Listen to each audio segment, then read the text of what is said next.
when I was in the gym the other day, something didn't come out the vending machine, so someone was like, I need to get a protein shake. And he hadn't really... When I opened the thing, I was like, what one do you want? And he kind of paused and looked around and he was like, And then he just took the mint chocolate one. I was like, that's a bold move just to pick off the fly. I was that's a panic move. He didn't know what to do. He's like, fuck, let's go that way. It was way. like a chocolate, strawberry. I was like, okay, fine. Vanilla, I would have been a bit like, whoa.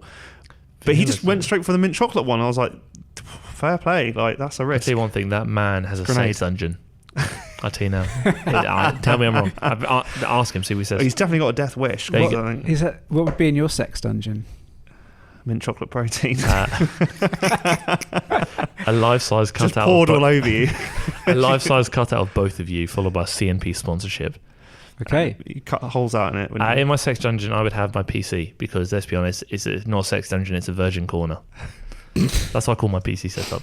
Virgin corner. Virgin corner? Yeah, because they used to be in the corner, and when Breach came around, he said, Chance, you ever bring a woman home to this, she's leaving. I was like, brilliant, cheers, mate. It is honestly. Have you seen it? Have you not seen my virgin corner? No. Fuck yeah, I've got a picture of it. We are recording, by the way. Honestly, you're going to see... I don't think anything Harry's saying is going to shock anyone right now. What are you implying? Wait, let me find the picture of my virginity. You asked me the other day which end it goes in.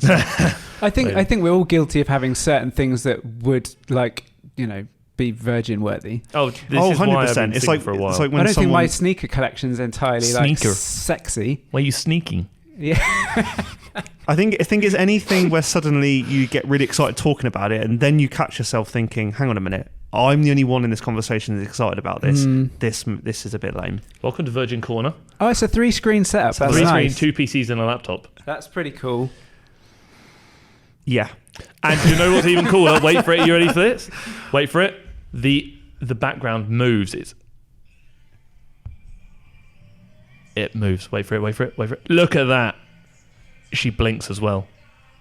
What? How much? No, wait. Do I even want to know? Have you got a weird anime fetish? Oh, so it looked really cool. And honestly, do you have a weird anime fetish? No, that's not my thing, unfortunately. But I'm in some weird shit, but not that weird. Well, actually, that's a lie. I don't even consider that weird. I'm into weird shit. We don't kink shame. We don't kink shame. I'm into weird shit, but that's not my type of weird. That's what I'm saying. Do you think fitness, bodybuilding, do you think that's kink stuff? Oh, there is definitely there's muscle worship, isn't there? Yeah, 100%. Yeah. I've had many a man in my DM asking for a picture of my armpits and biceps. You think I'm joking? Armpits? Yeah, he said, can I pay you some money for a picture of your armpits and biceps? I said, I'm going to have to decline. Another guy asked me to model for him. Arms and legs, I can understand, but armpits. Someone tried to buy my shoes as well. There was that, what was that streamer that did the bathwater thing? Oh, Belle Delphine. Yeah, and then it turned out, apparently, I don't know how true this is, that it wasn't even bathwater. Her bathwater was just like water. I mean, fair, she's smart. She did it. Tell me what this is. So she did it's a streamer. She did a video where she was like getting in, she was basically in the bath, but you couldn't see anything. She was like, I'm going to sell this water that I'm sat in right now. And loads of people paid a lot of money for it. And apparently it wasn't even... But someone tested it, I think. I mean, let me smell it. But why would you want it to... Oh, I guess you would want it to be real, wouldn't you? It's like the underwear sale thing. That happens a lot, That happens in vending machines in the forest. I want in on this money. I was going to say, in on this. People can buy my pants. I don't want your pants. I don't know. He's quite a fashionable guy. He's probably got better pants. He's got better pants than I have, I reckon. Oh, yeah, and me. That's not really anything to be... When are we starting our OnlyFans, anyway? Oh, we should, shouldn't we? Can we call it can we just eat on it and call it Only Scrans and just sit there yamming bare food? What about Only Bran? Just there is someone that does Only Pans and she cooks. Oh, that's quite good. That is really good. That's quite good. Yeah. Thing is, Belle Delphine's a bloody marketing genius because she's also got videos on the Hub as well now. But she's a bloody marketing... She made something like over £1 million in a month from OnlyFans. I love the videos that you see where people post like sports stuff and put on Pornhub, and they're like 11 men get completely fucked by it, and then it's just like some really funny sporting thing. That's quite funny. And they obviously get taken down because it's not porn. But it's quite funny. How dare you not target our market properly? But yeah, I think I was going to say... Oh, I forgot what I was going to say now. Oh, I'm sad. We have it. That's a first. We've finally broken you. Error 404. Harry not found. I hate you both. There you go. Right. We're not allowed to talk about Batman, are we? No. Because I've seen it. I haven't. Mandy was telling me to see it, and I'm trying to get him to convince Jason to see it. I'm so annoyed we can't. Jason, if you listen... Well, I say Jason. That's not his name. Breach, if you're listening to this, please see Batman with me. I can't ask many other people. I don't speak to many other people. Oh! I'm Batman. Admittedly, that's from Batman Begins as opposed to the new one. Yeah, but it's a bloody good movie. Those 3 Nolan Batmans are the best. They're just incredible. Christian Bale just bangs. The whole cast of that just bang. Have you seen the older ones though? No, I actually haven't. So the one to see is. Are you talking about like the George Clooney ones? No, yeah, the older ones, but the best best original Batman. Oh, that one, that only. Yeah, those are terrible. They are really bad. The best one is the one with Michael Keaton. Oh, I've heard that as well. So you need to watch that. Probably not seen that since I was a kid. Shall we? We should do like a movie club where we all have to go and watch a film. Oh, okay, yeah, and then talk about it. As a Jackass 4.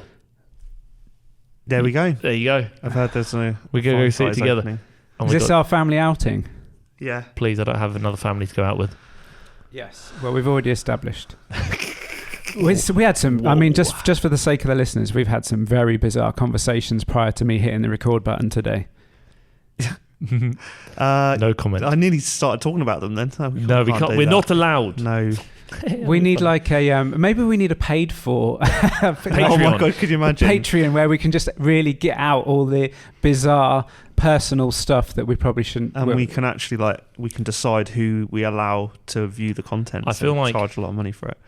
I feel like people would probably be very concerned about us. Yeah. Also, we don't want to give away all the fitness secrets. Yeah, obviously that's what we talk about in the preamble. Yes, true. The preamble, health, all of the answers, happiness. I had a quick question in just before we get started, just to loosen you up a bit. Love that. What would you two need? So, you're allowed. I'm going to give you 3 things.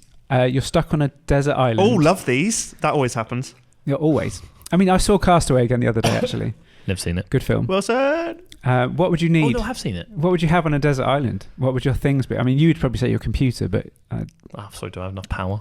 Yeah, exactly. Mike, Chris, my dog. Oh, there you go. Got my 3. That's Guys. nice. I'll probably want a barbell. Definitely. Hang on, you could make weights on a desert island. No, I want a barbell. Yeah, but Chance, your imbalances are us. Come on now. Are you going to weigh the things properly? No, you don't have a scale, do you? No. Oh yeah, you'd have a scale. Just because I've got to weigh in every morning. It's just my habit. Yeah, can't. I weighed in this morning. Did you? I don't know. Do you want to guess what I was? My paltry weight? 77.8 kilos. Dangerously close. Go on. What was it? 76.7. Oh, fair. That wasn't that bad. Yeah. Yeah. I am cutting at the moment though. So yeah. Me too. I've started running as well. I saw. How's that going? Yeah. How are the knees? Yeah, fine. My general body's reacting all right to it. My calf muscles are blazing afterwards. Blazing. Yeah, running some 5Ks just to kind of try to. You know what? The thought of that just. The first one was fucking horrendous, honestly. But the second one got better, and I'm hoping I'm going to go again tomorrow. That it gets better still. I just feel like if I'd run, something would go wrong. I think you running would just look hilarious. I actually used to be a cross-country runner when I was 11 years old. Before you were the size you are now. You just got to that was a different life. Yeah. You were a different person. That was past Harry. You have to turn sideways for most doors these days. I wish that were true. Anyway, barbell. Yeah, go on. I'd probably want something I could listen to music on that would just... What, like a wind-up radio? Because you've got to think about logistics. What about like an iPod? Yeah, but the headphones not included. That's a separate thing. Yeah. What? Yeah. I'm sorry. Is it an iPod or is it headphones? You choose. What am I supposed to do with a pair of headphones? I mean, get an iPod so you can listen to something. So he's going to waste 2 things. You really going to waste 2 things on music? What I would do is get an iPhone and then with speakers. Actually, new iPods have speakers. You just listen to them out loud. No one else is going to hear you. You're on your own. Just get you got no friends. You got no fans. Get an Alexa just to play music and ask questions. It'll be like that's the modern version of Wilson, isn't it? Oh, it's really fun. Do you have a Wi-Fi router? I don't think you do actually. Go on, think about it, guys. I'll tell you what. No. But soon they're going to be everything's been done on 4G anyway. Yeah, I'm sorry. Do you actually have a contract? Because that's another thing. Elon Musk will have put the satellite above it for you because he does that for people now. It'd be so soon all the 4G will be faster than broadband anyway. Then I'll just say, "Hey Alexa, call emergency services. I'm stuck on." And they'll say, "Where are you?" Say, "On an island." I'll be like, "Can you not just find me from my Alexa location?" Sorry, you haven't. Does my Alexa not have an IP address? Can I not just track it? You have to pay extra for that, I'm afraid, and you couldn't afford that. Can that be my third thing, an IP address? They'll look at you like, "Yeah, I'm really sorry that you're actually in the multiverse and you can't go anywhere." And you're like, "Brass." That's a bit shit, isn't it? You're stuck in meta. Yeah, I was talking about that earlier, actually. Fine. Every time I use any application, Instagram, Facebook, was obviously all owned by Facebook, i.e. Meta. It's like, powered by Meta. I'm just thinking this is how it ends. These episodes are going to become NFTs soon anyway. Honestly, so. this is how it ends. Metaverse is going to consume us. It's bleak. The outlook on life is pretty bleak at the moment, which is why we're here to bring some joy. See, considering we're young, I'm not very down with the whole, I think, mass consumption of technology where technology becomes life, like virtual meetings and stuff. That's not me. I want to see a person. Do you know what I mean? But not being funny. When you can go to a meeting in your pants and no one knows the difference. You can do that anyway. You just make a funny look. Have you not seen? He's in his pants now. I am. To be fair, I did nearly come here wearing goggles. Goggles? Yeah. Why do you, on your YouTube videos, have to have some sort of head adornment? So this... Yeah, I know this. Go on. So basically, last February, someone said, I wore a hat as a joke because I was doing like a educational video, so I wore like a graduation cap to show everyone that I got degrees. And then someone's like, oh, you should wear a different hat in every video. It's like a challenge. I said, you know what? I get no views. Like, I'm not going to... I upload once whenever I feel like it. Fuck it, I'll do it. So I started wearing them in different videos. And then I said, you know what? Really good idea. Why not, when at the end of each year, donate all the hats to Children's Hospital, so give them to charity. So it became like a challenge. I could do something funny in each video, something different, and then people benefit from it, because I'm never going to use them again. I don't just bin them, so that's what I did. So now there's a kid in somewhere wearing your graduation cap with your degree. Your jizzy graduation. I have like boxes, and now I just hand them off. Well, that's a nice thing for you. And I'm doing it again this year. I can commend that. I can let that slide now. I know the backstory. Bare funny is that loads of people comment, say, take that stupid hat off your head. You're not funny. I said, I literally reply, it's for charity. They never respond. I tell you what I do want you to start doing though. Oh, go on. Is stop doing the face finger for every like pick. It's always this. It's always. I have three. No, I've got three. Do you want to see the new one for today's video? Single hand head in a single hand. Wait for it. Look at today's one. You see that? My head is not in a single hand. Thank you very much. But look at all the other ones. It's always like this. Show me. No, look. So that's. I can't. My eyesight's I'll come around later. So that's face finger. That's how many face fingers have you done in the last 10 videos? For any with the wonders, there's two there. We're currently looking at. There's two. The thumbnails of his videos. Face fingers. Great 1, content. 2, 3, 4, 5, 6, 7, 8. I've got 4 out of 10. That's quite a high percentage of face finger. I don't have any other expressions. What else am I going to do? 40%. I also do it because 40% face finger. It's also because I don't want to take up too finger. much of the thumbnail, so I try and do that so my hand doesn't go across half. Could we take some more for you? We should do some together. I don't want to play this game anymore. I'm calling my mum. She doesn't want to talk to you. No, probably not. I do need to spice up a bit, but I always forget at the end. I'm like, oh, shit, I need to do a thumbnail. I hate thumbnails because I'm not very good at them. I think you're doing fine. Just come up. Well, maybe you could get the bottle into it, seeing as you love that bottle so much. So, you should draw a face on the Chili's bottle. Bottles, please sponsor me, because I use your bottle for emotional support and take it everywhere with me, literally. I'm going to get adverts for that on my phone it's now. The fourth host of the podcast. It literally is. That's if I could take one thing to the island, my bottle. Your bottle. Yeah, okay. Who needs a therapist when I've got a big bottle? Fine. Shall we go? Go. Yeah. Go time. Go sweating. time.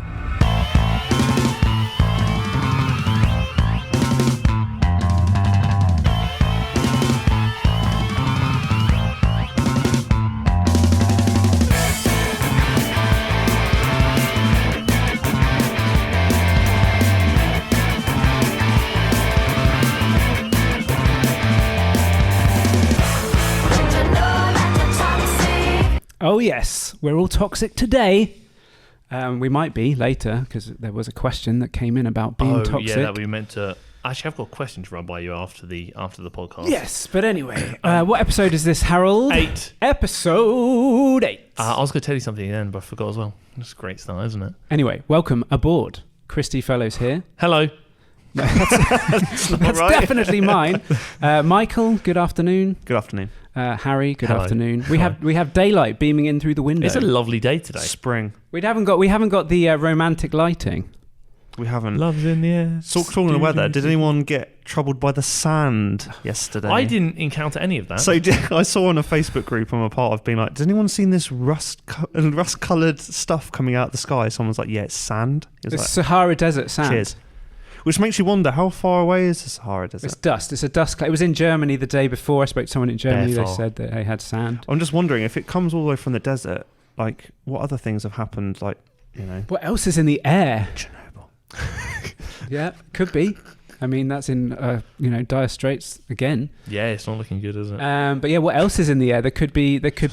I mean, there's probably steroids in the water supply, given that people pass that through their system. Somebody needs to drink more water then.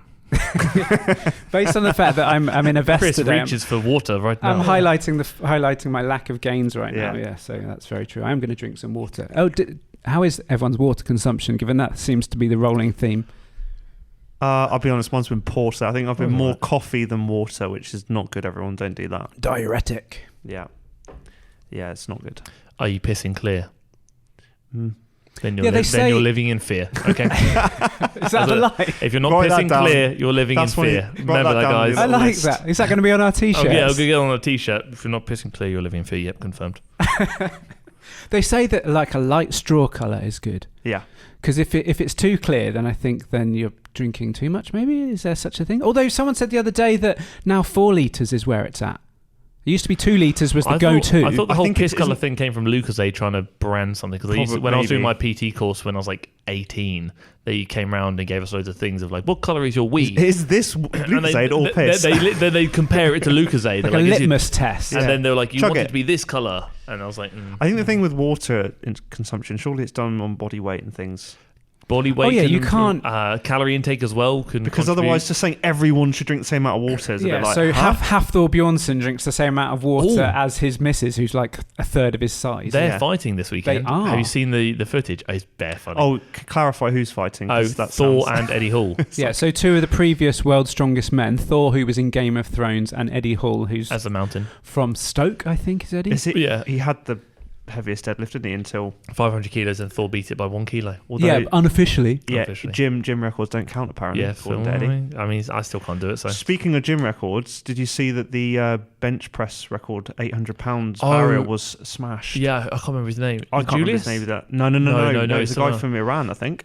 Oh yeah, but everyone said like, well done, but come to a sanctioned event and do that. In fairness, I do understand. No, that's just what I mean. It's still it's impressive, but you see the way it moves, it's so fast. You're like, wow. But they die at the lockout hard. You'll notice they'll get to like within 6 inches of lockout, and then suddenly it's just gone. Doesn't exist anymore. Yeah. Like same with I want to say Jamal Browner. If you look at his deadlift, he'll deadlift something like 400 and I want to say he did like 470 kilos or something ridiculous, like raw at half of Eddie Hall's body weight. And it flies. He goes up 10 kilos, doesn't move. It just dies. Yeah. He gets to the bottom of the top of the shins and just dies. But he's crazy how strong some people are. They're gonna. I reckon the next few years, someone's gonna break the 500 kilo barrier raw. It'll be sumo, but I was listening to another podcast the other day. Sorry, guys. What? And they talked about some records they think will never be broken. What do you guys think will never be broken? I mean, there's going to be certain things. Oh, again, the existing ones. Existing things that you just think this won't be broken. One that they mentioned, which I thought was quite interesting, was the mile. I thought I was going to say the mile. No one will get a sub-3 mile because just... What's the current mile record? I had it here. It's something like 3 minutes and 43 seconds. No one will get... Yeah, but if that implies the record never been broken, it implies no one's going to get 3 minutes 42.9.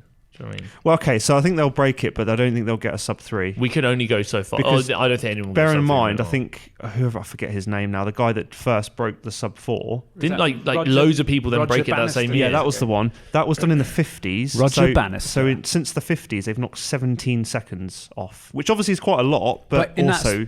And if you think that's like 70 years. And with all the advancements we've had in technology... Drugs, training. Like, they train a lot smarter now. Like, back then, they wouldn't have definitely had the knowledge to periodise their training. Some old records you see just blow you away, really, when you think about how modern science in sport has changed, like, you know, people's human development and the fact that we're even, you know, humans are taller now than people were back then as well. You wait till they come out and say, well, in the 50s, the stopwatches weren't very accurate, therefore it probably wasn't actually 4 minutes, it was 4 minutes and 30 seconds. There's a TED talk that Tom showed me today, actually, they showed... Totally excellent discussions. Yeah, they used, that's the one.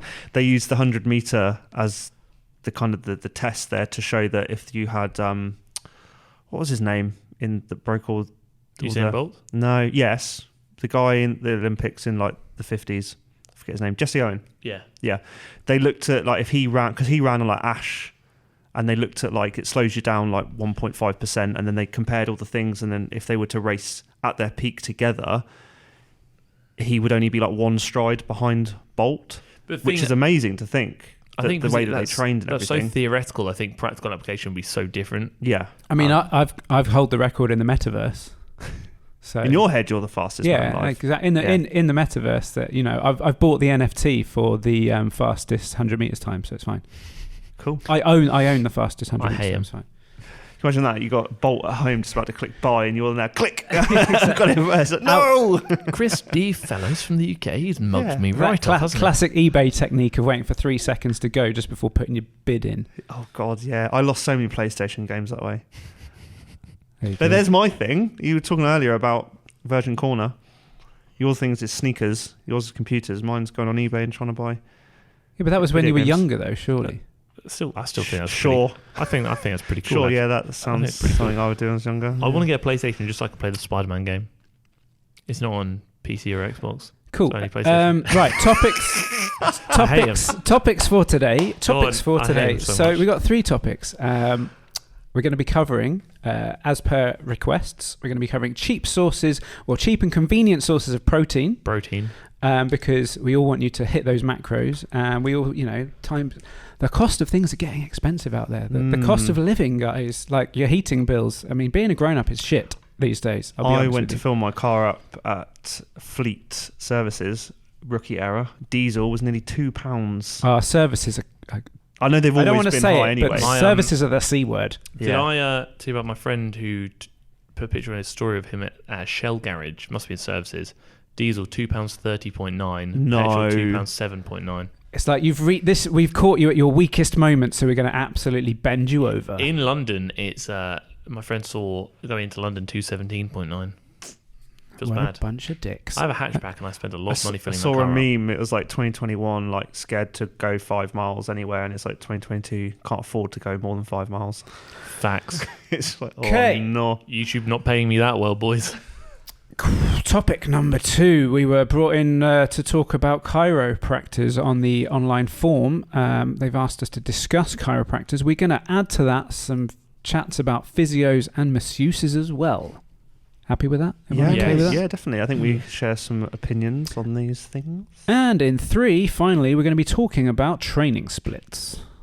Yeah. Yes. Enthusiasm. Yeah. What do we follow? Why do we maybe follow it? Yeah. Those kind of things. Yeah. So yes, shall we? And do we think if there are any bad training splits? Well, it depends. Yeah, we've already answered the question. Done. He's done it already. I think that's on the t-shirt as well. It depends. It depends. It can be on the back. I'm gonna do that every time. Like, how are you feeling today? It depends. It depends. Depends. Yeah. Who's asking? Yeah. Okay. Cool. Anyway, let's get cracking, shall we? Anyway, go. Thanks for joining us today. You're welcome. Yeah. Cheap sources of protein then for convenience and getting those macros and stuff like that. Obviously, protein is probably the most important of your macros. Agree? Regarding like bodybuilding and things, yeah. Yeah. Cool. Well, I'd say so. Only 2 of them are essential. And the other one protein being of fats. So yeah, I'd say I'd say protein's pretty up there. Yeah, of the 3. Yeah, it's pretty good. In the top 3. I was gonna say definitely top 3. Definitely top 3. Right. Firstly, then, what are your? We're not counting alcohol, by the way, as a macro. Although it technically is actually a macro, we've been off. Is it its own macro? Apparently, they deem alcohol to be a macro. I've never heard this. Yeah, obviously a gram of alcohol, 7 calories. So they don't consider it like a carbohydrate because it's not a lot of it's sugars. No, 1 gram of alcohol is 7 calories. So if it was a carb, it'll be 4 sort of thing. So they deem it to be its own macronutrient. But it's not typically. It technically is, but it's not considered one. Do you know what I mean? Yeah. So we obviously fats, protein, carbs, but it's actually closer to being a fat then than it is to being a regarding calories. Calories, yeah. Random. But yeah, no, I hadn't actually really thought about it that way before. Yeah, no, it actually is a macro, but obviously we don't consider it one. I mean, alcohol for a starter is a bastard because obviously you tell them. Yeah, you tell them. Okay, the after effects really, like grind your gears. The time it takes to get it out of the system, the effect it has on the metabolism, all that sort of stuff. You're getting a phone call mid-pod. Who is calling me? That is rude. I mean, surely... It's an unknown number, which gives me anxiety. Answer it. Shall I answer it? Yes, please. Okay, watch this. Hello? I mean, at least put him on speaker. No, because if it is something really serious. So I'm just thinking about with protein, while he's off having this phone call. he's going over there. So I think something to maybe think about is like cost per serving per gram. I can't. Can you not do this? Concentrate. I'm trying my best, guys, to keep this going. Is it serious? Perfect, thanks. Is it the AIDS? Take care, bye. Is it the AIDS? Are you right? What was that? Come on. Boy or They girl? got me really excited because they were like, "Oh, I didn't know what they're saying at the start." But then it turns out it's literally just my fish oil getting delivered. Your fish oil getting delivered. Yeah, I ordered bottles of fish oil because I drink that stuff by the gallon. Why? I just have a teaspoon of it. Also, by the way, I mean, omega-3s and fish oils That is are also good. probably the deadest way to have it. I'm going to throw this out there right now. I will throw hands at anyone.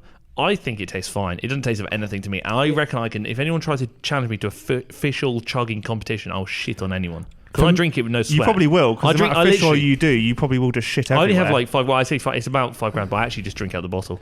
For me, it's how it repeats on me later in the day. The fish burps. The fish burps, yeah. I get the aftertaste, but I normally have it before I go to bed. You must be so well lubricated. Oh, that's what I mean. He used to deal shit over anyone. It's like he will, because he doesn't have a choice. And yet you spend so long in the toilet. So yeah, because TikTok's a thing, okay? Anyone would think it would just drop out of you, the amount of... Half the time I'm on the toilet, he'll get a voice over from me in the echoey room. Guess where I am? We talk about all kinds of business stuff, and all I can hear is plop. No, that's lies. That's a good one. Wait, what did I miss? Cheap sources of protein. Look, yeah, so we're talking about protein. First of all, I want you two to talk about what your go-to protein sources in a general day would be. Like in a typical day or week, what are your go-to protein sources?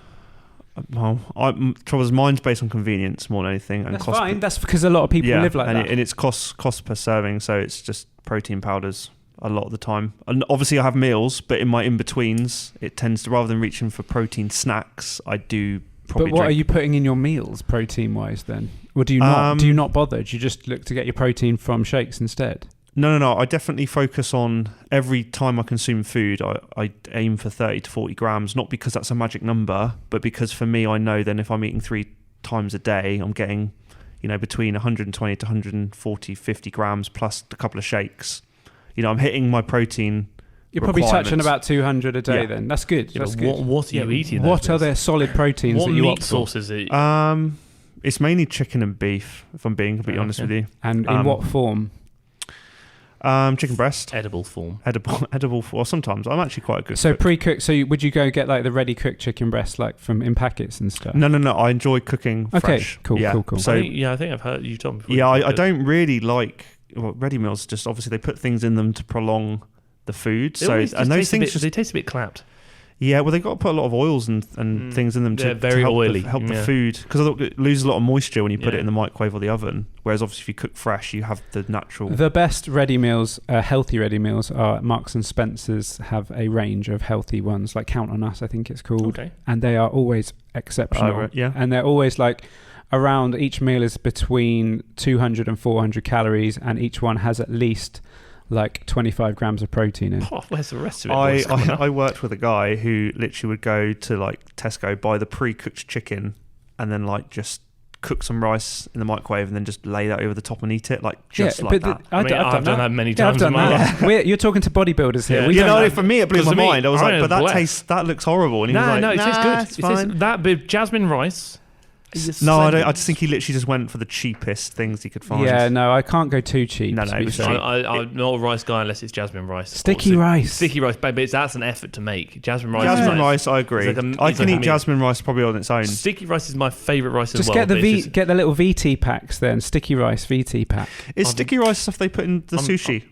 Yes. Yeah. Bangs. Yeah. Honestly, I'm doing my food shop. Get the packs of VT sticky rice. That is my go-to rice for literally everything because it's just so easy. We've said this before. But yeah, I can tell you the best way to cook chicken. Go on. So I batch cook chicken a lot, usually for 1 or 2 days because I don't like any chicken that's gone past. I'm really funny about food. If it's been in the fridge a few days, I won't eat it. That's why I cook fresh all the time, because I won't eat it. I'm also the Generally, same. I will try to cook for that day. I don't really aim to cook longer. I'm also than a bit praying about food poisoning. I don't care about that. I've got an iron stomach. Sorry. I don't. So my chicken cooking method, that's not easy to say, is get your breast obviously in a little pan. And then with a knife, Mike's grabbing his boobs. With a knife, you because obviously the key to cooking chicken is cooking it all the way through. But in doing that, you probably end up overcooking the outside of it, so it goes very dry. You don't think you got to slice it. So do you not lose moisture? You score it, so like not all the way to the bottom, but near enough, like a bit like a Hasselback potato, if you know what that. If I mean by that, but about like centimetre gaps in your slices. And then essentially season it. I usually get like a barbecue spice rub or whatever kind of spice blend you want. Because I need to actually start buying seasoning. Well, what I'm going to do, I was thinking to do this actually. I was going to film the process and we can put it on the Instagram. Yes. Okay, if you're going to do that, I'm not going to bother writing any notes. I'm writing down anyway because I'm ordering food. And then my also go-to seasoning is always extra dried garlic because A, it tastes good, and B, dried garlic has got a lot of health benefits. Look it up. Very good for you. Interesting. And then, I put it under the grill. I don't put it in the oven because if you have a fan oven, that fan, the circulation of air, dries food out. So the best way to cook chicken is not in a fan oven. What if I have a George Foreman? Does that work? No, because essentially what happens with Foreman grills is all that moisture is drained away. So it's like the same with the fats. Like sometimes you want the fats. So essentially, I put the grill on high and I put them in for 18 minutes. And what you get at the end of it is a really nice crisp topping where the rub has gone crisp. And then you get it sat in its own juices, which make a nice gravy that I then pour on top. Can relate to that, yeah. And it's genuinely always moist, and it always just falls apart. It's good chicken. That sounds amazing. There's nothing better than when you get like. I've got some in my container now, and you the pulled chicken. Oh, so good. So I'll film it because honestly, I swear by this method now. Like it is the best way of doing it. But yeah, the key is not to lose too much moisture. The other way of doing it is in a frying pan with a lid because keeping the lid on, again, the moisture is retained. It cooks it twice as fast. You can cook chicken in a pan with the lid on in about 8 or 9 minutes. Oh, cool. But then if you dice it up a little bit, you want it in cubes to do that. So that's my go-to chicken cooking methods. But I'll film it. Beef mince is the other thing I eat a lot of. 5% beef mince? Yeah, or I sometimes treat myself a little higher if I want something that tastes a little better. A little cheeky 10?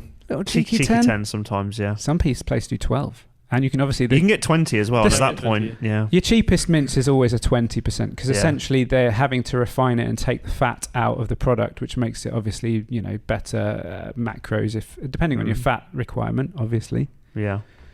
So yeah. That's nice. But meats can be expensive, especially if you're looking for good quality stuff. The problem with a lot of supermarkets is they inject their chicken with water. That's why it gets so small when you... Correct. So try and get a good, I've said this before, get friendly with your local butcher because you'll get the highest quality of fresh chicken. It may not be organic, but it will be from local farms. It won't have been injected with stuff. And, if you go there often, they may give you discounts and so on. Just because, if you're buying in bulk, they may well look after you. The other one is somewhere like Muscle Food. The website, you can obviously buy cheaper in bulk. Large quantities of chicken and so on. But then, other Harry, have you got any other cheap protein sources? The thing is, I don't really buy protein snacks or anything like that. I don't really have protein bars often at all. Tuna. I eat a lot of protein bars actually, but I have a vending machine. I literally walk past it 60 times a day. I'll have them occasionally, and sometimes they're decent. Other times, a bit I'd rather just cook food. But my main protein sources are chicken breast, steak, rump. Oh yeah, steak, yeah. Rump steak, yeah. Tuna steaks, and salmon fillets. How much do you spend a week on meat alone, or in food in general? Meat, because this is obviously protein. Probably on meat alone in a week, I probably spend, I reckon, £40 a week. And what's your protein consumption in a day? About 270 grams. So that's a very high protein intake. Yeah. But honestly, Waitrose, you get 3 steaks for a tenner, 3 packs of chicken breast for a tenner, stuff like that. What's your what would the ratio be then per gram per kilo for you? I don't know. Probably per kilo. Let's work it out. I think me per kilo, I probably tend to go for 3 grams per kilo. Okay. So I'm always looking for about 220 grams a day. Yeah. I kind of err on the 2.5 grams of protein per kilo. Yeah, I think I'm about 2.2, 2.3 most days. I always err on the side of higher because I tend to cut my carbs down quite a lot. So I'm, I'd rather too much than too little. You know what? If I cooked more, because I'm never really around areas where I can prep food because I'm just at work all the time, I probably would eat more protein. I think I'm quite confused. I definitely undereat. Yeah, obviously because I work from home mostly, I think I can easily cook my 5 or 6 meals a day. I have 5 whole meals a day, and then a liquid meal. I think that, to be honest, if we're giving out the best tip for saving money on your eating habits is to prepare. Yeah. Because if you're grabbing convenience food, so I do it because I go out visiting clients for work and stuff, and if I haven't prepared that day, I'll have to stop and buy like cooked chicken and stuff, and it ends up costing a lot. It does add up. So, but if you can batch cook your chicken, or whatever you can obviously get tins of tuna and so on, which work out okay. But meal prepping is always the best way to be cost effective, and also it allows you to actually budget, because if you do things on the fly, then you're just not able to budget properly, and you're kind of leaving up to choice, like chance, aren't you, with sauces and have the quality of the food. You have to compromise a lot. I tend to actually just cook another portion if I ever do food prep. I'll be honest, I don't really do it very often at the moment. You can have it later in the day, can't you? But I have done it before where, like, if I'm cooking for one person or two people, I'll cook for a third person, and then that third portion will just go into a Tupperware, go in the fridge, and I'll just take it with me. Yeah. Mike made a good point earlier about easy, cheap proteins. Cans of tuna.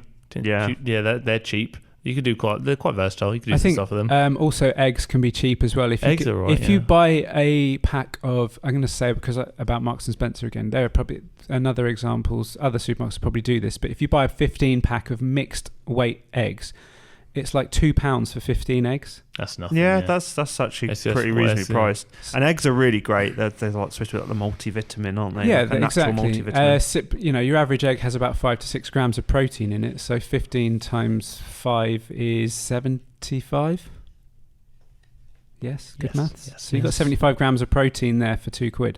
I think the other thing is, obviously, you look at other alternatives, go away from meat, and looking at things like pasta has quite a lot of protein in, especially the vegans who are keen to let. Yeah, to be fair, we shouldn't neglect our vegan friends. You have to. I think lentils are a good shout. Lentils are a good shout, and they taste good. Yeah, lentils are honestly a really good shout. You'd be surprised how much protein you can get from both pasta and lentils. A chickpea. Oh, yeah, I love point. a chickpea. So you do have a lot of options, I think, in this day and age, and a lot of the vegan-friendly foods that are coming out in supermarkets, like M&S have their range, Waitrose, etc., are a lot more becoming more macro-friendly. Seaton is good.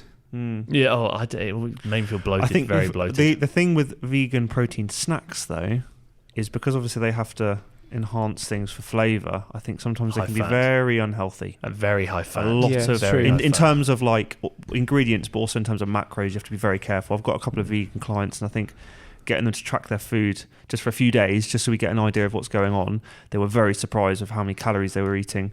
Apparently, they think they were eating quote unquote healthy, and they're eating healthy sources, but it's just a lot of calories. Yeah. My friend told me yesterday that the best protein bar he's ever had was a vegan protein bar by PhD.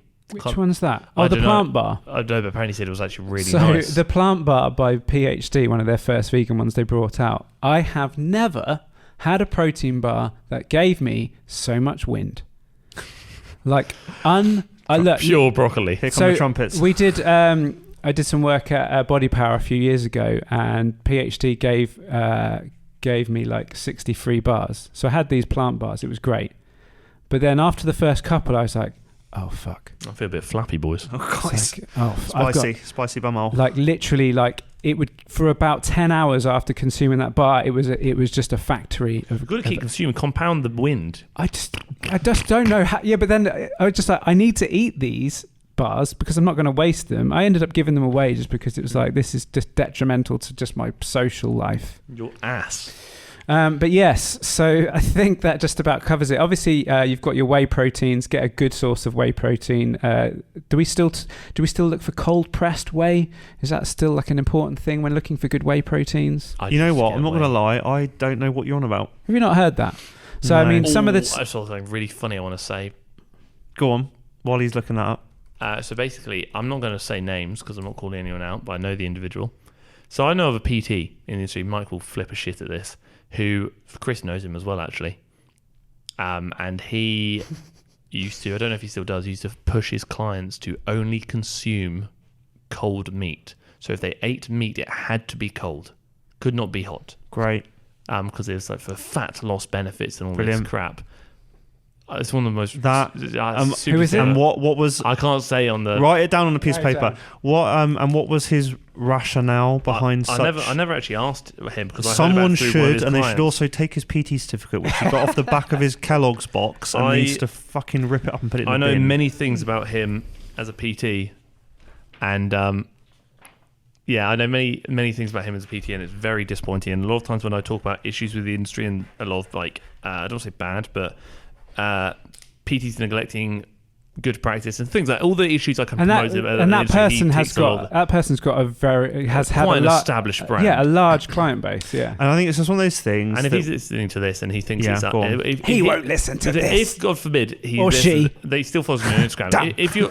If you're listening to this and you think I'm talking about you, I probably am. Grow up. That's pretty much what I'm saying. So going back, that is so frustrating. I think just quickly, that just goes to show not all PTs are created equally. Do your homework, go on referrals. Please don't believe everything that comes out of someone's mouth. I'm going to say this now. If a PT makes you do something that is making you just unsure and you're a bit like, uncertain, if you want a second opinion, drop us a message on the Pump Fiction Pod Instagram and just say, look, my PT's making me say or telling me I have to only consume cold meat. Is this a yay or is this a nay? Then I'll 100%. Say that's probably a red flag. You know what? But just give them an opinion. Just literally drop us a message and say, is this a concern or is this actually a thing? I'll say, actually, no, that's a thing, or actually not question that. Yeah, I think, let's open that up to anyone. Yeah. If you've got a PT and you listen to this and they've said something or they're asking you to do something that you're like, that doesn't sound very conventional or very well understood, just ask us. We'll give you an honest answer. You don't have to take what we say verbatim. But we'll just give you a bit of advice, a bit of an opinion. You know, something you can maybe go back and ask them another question and see if they can give you an answer. Interesting. I dream of the day that I can actually call people out by name for doing stupid shit like this. We can't wait. Because it really annoys you because they give so many people bad expectations of PTs and also can damage a lot of clients because then also teach them a lot of bullshit. The amount of work I have to undo just because someone's read something in the Daily Mail, they've had a bad PT. I'm like, great, well, we're going to have to deal with this for 3 weeks. Well, I'm going to have to fix this problem now.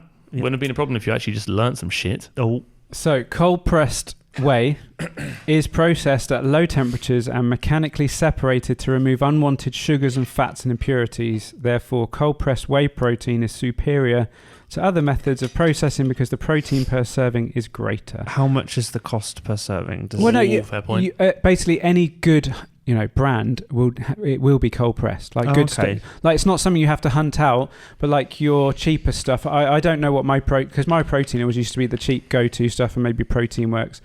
I guess I would need to ratify who does and who doesn't do that sort of stuff. No, I'll be honest with you, I never heard of. To be fair, I didn't really know much of the manufacturing process. I wouldn't be surprised if all brands do it these days. Yeah. Anything, it gets cheaper to manufacture. I obviously all the amino spiking and all that they did for years. That was quite an interesting aminos, all those. Was it amino spiking, or was they did nitrogen? They artificially inflated some of the numbers. So then they actually tested the product. They were like, "There's actually not much protein in this," and some really big brands got called out on it.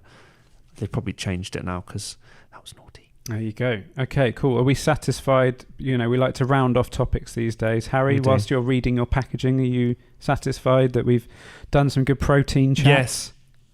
Yes. That's what we're doing. Good. It's a shame that this doesn't budget and plan ahead. It's a shame that this protein doesn't give me the breakdown of amino acids it's using. Before we move on, it does, but it doesn't give me the amount. Before we move on to the next subject, I'd like to just say one thing. Here we go. Anyone who is currently listening to this doing their cardio, doing an incline treadmill walk, can you just stop holding on? Yeah. Fair point. Yeah, just let go. Completely negating the whole point of the incline. Just let go. I know it's hard, but that's the point. In all my years of going to gyms and seeing people do incline walking, I'd say at least 50% of people hold on and lean back. And then when you hold on to anything, hold my hand. That's all I'm saying. That's all I want. Just hold my hand. And then when you ask them why they're holding on, and they're like, because it makes it easier, and then you just don't say anything back. You just look at them and you go, read back what you just said. Just unplug the machine and walk away. Just say, go outside and walk around out there. Just like, I'm going to go for a walk, but I'm going to get in my car and just drive the route. Just fast. Why? It makes it easier. It's like, what? Trump and dump. Say what? Anyway. There we go. Topic number 2. Topic number 2. I need some little noises for each topic. You should hear me when it's 11 p.m. Give me Discord. your best topic number 2. No, you can't do it under pressure. I'm very much... Oh, no, I can't do this. Yeah, I'm not seasoned enough as a broadcaster. I walk around my house on my own, just randomly Can you do it in the style of Mr. Bean? No, I can't do it. I don't do it under pressure. I just have to have my... Do you know the number 2 in any other languages? I think we all know Spanish and French. We shouldn't just do that. No, I don't know. I feel like he's like, wait, hang on, which one is it? We don't know how to say topic in different languages, though, do we? Omelette du fromage. Okay, fine. Fromage 2. Mange 2. Mange 2. Omelette du fromage. Is that from Dexter's Lab? Yes, it is. Oh my God. Yes, Throwback. What a good show. Dexter's Laboratory. Yeah, the best. Yeah. I used Do you remember that episode? He was listening to the French tape and then it skips and it just plays the same. And then he wakes up and that's all he can say. I did some when I was back at uni. I literally thought I need to revise this exam tomorrow. You did. What? No, you did. So I was like, what can I do? No, I didn't omelette du fromage it, but what I did is I was like, what can I do? So I downloaded the YouTube video that basically explained the credit crisis really well. I put it on my iPhone on repeat and slept with it in my ears. So I was like, I'm going to wake up the next day, I'm going to memorise all of it. So smart. Because of Dexter's Lab. Yeah, it didn't work. No, Cartoon Network, you let Harry down. Also, I used to have, Mandark? You know the like Mandark with the... Yeah, I know the name. Oh, yeah. I used to have his trim. My passport photo. Shit lid. My passport photo is I have a Mandark. We've all had shit lids. We are losing young listeners left, right, and centre with this conversation. I used to go to the barber, my old barber, and I used to be like, "Yeah, do this," and I literally walk in knowing that they're going to fuck my shit up. Which bowl? Would you like today, sir? Literally, I used to walk in. I was like, and then Breach even used to say to me, like, "No, we came free." He goes, "Imagine you paid for that. You paid them to fuck your shit up." I'm like, "I actually did." And you went back again. I know. I panicked. I don't know what to do. I felt loyal. Thank you. But now I've got a good barber, so it's all good. The relationship with a man and his barber is a sacred one. Oh, we were already friends before, but yeah, it is a sacred There's one. a trust. There's a level of trust. Yeah, because if he fucks my trim, I'll be livid. Don't fuck my trim. I haven't had a haircut for a long time. Well, you tie yours back, you're basically just like wild. You're feral. You're bare edgy, innit? Oh, thank you. I think it is saving you a fortune, though. It really is. It really is. Anyway, topic number 2. Mange 2. Chiros, physios, masseuses. Let's go. Who has used any of those things? So I've used all of them. So it was sent in via the form. Again, a reminder to people listening to this: if you want to contribute to this show, if you go to our Instagram account, which is Pump Fiction Pod, click on the link. It will take you through to our form that will allow you to submit your Q&A for our questions and answers at the end. It'll allow you to submit your gym confessions. We've got a couple of good gym confessions today. And you can tick the box so it's all anonymous if you want to. Just make sure you do tick the box. And just remember, we can untick the box and see your names. Well, no. If you just don't put your name in, which is what most people do. Just change it to Barry Trotter. We can't. Every name, Barry Trotter. We if you don't put your name in, we won't know who it is. So you can be as anonymous as you like. And also, it allows you to submit topics for us to talk about. And one of the submissions was chiropractors. Just the word on its own. Chiropractors. I love that, open-ended. So yeah, I'm throwing that word to you boys, but I'm throwing in physios and masseuses as well, because what else can you add to that list? Anything else? That's about it, isn't it? Yeah. Harry, go. Personally, of the 3, if you were going to invest in one of them, I would likely invest in a physio. But that being said, not all physios are equal. You know what? I've actually just written the same thing here. Like, not all practitioners are the same. No, I think if you find a good physio, you're in business. Go on referrals, I think. Honestly, my physio, when I herniated my disc, I was decrepit for a long time. Went to so many physios, chiropractors, I did everything. Masseuse, everything. Went to this guy, fixed me. And I never go to anyone else. And I see him, not because I need to, but because every 6 weeks I choose to see him, just like an MOT, a service me sort of thing. Yeah. Just make sure everything's looking good. Injury prevention.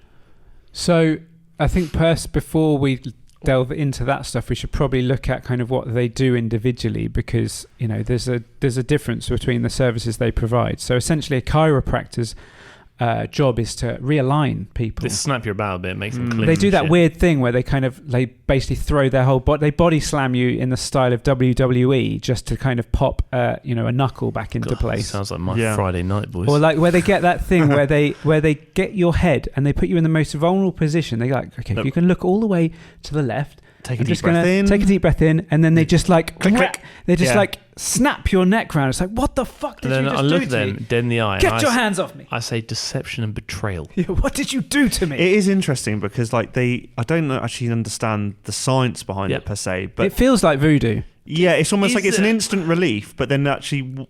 Is it doing anything? Is it long lasting? The change? Is it actually doing? Yeah, in the long time. Is it actually like? This is not me saying it's not. I'm actually asking. Is it doing anything? I've been to them when I had problems and stuff, and I can honestly, hand on heart, say I don't really feel like it helped me. I feel the same. But then I know people who go to get realigned regularly, and it does keep them in good working order. But I also know people who swear by Herbalife. Doesn't mean they're right. Is what I'm saying. That's all I'm saying. I wonder if it's like one of those things where it's not actually a causal effect of the chiropractor. Maybe they go to the chiropractor and then because they have better habits afterwards. I don't know. Because I had a really bad injury, and I went to a chiropractor I had acupuncture on the injury. Then he said that we're going to try ultrasound because it's going to break down scar tissue. And obviously, being naive, I was like, yeah, sure, sounds great. Bloody cool. This sounds amazing. And did the little thing.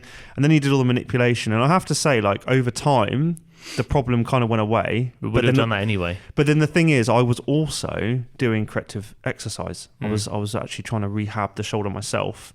And the course that I'm doing at the moment, shout out Prescript, the two guys that run it, they qualified as chiropractors. That was like their first profession, and now they say the schooling that they got, the education is helpful. Like, it's made them learn a lot about the body, but they're on the fence as to whether chiropractors. Yeah, it's fair enough. And I actually watched a video the other day which actually made me really angry. There was some kid who was like 13, was getting a manipulation done on a bed, and he was doing the whole, like, you know, pulling on the leg one, and then like literally putting his hands around this kid's skull and doing the whole like jolting, and it's just like, that is so unprofessional. That kid is 13. He doesn't need a chiropractor. Yeah, growth plates could be all over the shop now. Yeah, like it's just. The thing is, I think chiropractors, are probably, well, I would say uncertain, but I personally probably wouldn't invest myself. I think, like you said, there's a hierarchy, right? I think there can probably be really good ones, but I think they're few and far between from what I've seen. But again, purpose, justify why you're going to them. Physio, I feel like I've personally got a lot more benefit from being a good physio. What essentially is a physio's job? Make me move better and make me hurt movement. I consider chiropractor is like essentially alignment. Physio is essentially movement, and masseuse is essentially release. Whereas I guess consider a physio could do all of those things as well to some extent. Yeah, and some do. Yeah, like my guy very much focuses on release work, his kinesiology things, and I adore him. Have you ever had scraping? Yes. He does it to me all the time. It makes me bleed, basically. So I get a monthly massage, and I just basically to keep me loose and stuff, because I get obviously tight from doing all the training I do in various things, and he often does the scraping tool as well, which is like a kind of... They're so expensive. It's like a butter knife, isn't it? It's like a really blunt butter knife. He just scrubs up and down your muscles, releasing the fascia, essentially. They make me giggle. Yeah, some I'm really ticklish. Like if you get like a really good Theragun, they're quite powerful, but even they make me fucking laugh. It's like... Honestly, I remember when I used to get deep tissue massages back in the day, you used to get this spike and jab into me. And I used to come away bruises, but I just start laughing or I fall asleep. My pain reception is so jacked up. He used me as a case study because he said it just didn't make sense. So I got cheap sessions. That's really cool. Sports massage, I rate. Yeah, I think if that's what I'm getting once a month essentially. Like if I could justify spending the money to do it as often as I would want to, just for my own like psychologically, just feel like I feel like I'm doing something, then I would. I'd probably go physio, massage, chiropractor. I personally do invest in a physio. I would invest in a massage. I probably personally wouldn't invest in a chiropractor. And isn't it interesting when you probably think about how much those treatments cost, it's the inverse. Like the chiropractor is the most expensive one. Oh my God, the money I spent going to one of those after I did, I can't remember what it was now, but like for 15 minutes, it was costing £45 that's a joke. 15 minutes. Look, I'll show you a real clip. You ready? Just done a chiropractor's job right there. Clip my knuckles. There you go. Do you know how much money I've just saved? You're welcome. Okay. I think with chiropractors as well, the people who I have come across who have really benefited from it, they're well jacked up. They've got loads and loads of problems. I'm like, at any point that you're at right now, anything would help you.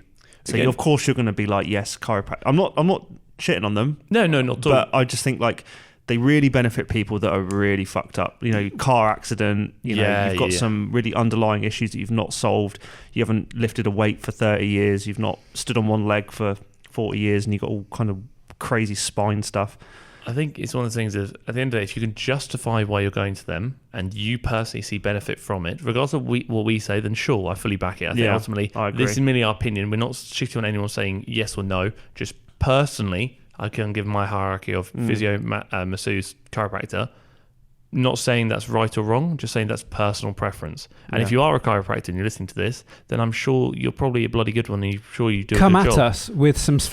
Come at us. But you know what? If they're listening Pump to Fiction us, they're probably going to be part of that group of chiropractors who have a bit of experience in like the fitness side of things. Because the chiropractor I had years ago, he was interested, but he didn't really train. But also see like PTs, which was really interesting. You can be qualified, so you've ticked the box. You've got the driver's license. Doesn't mean you're good. The being better comes from further research and learning.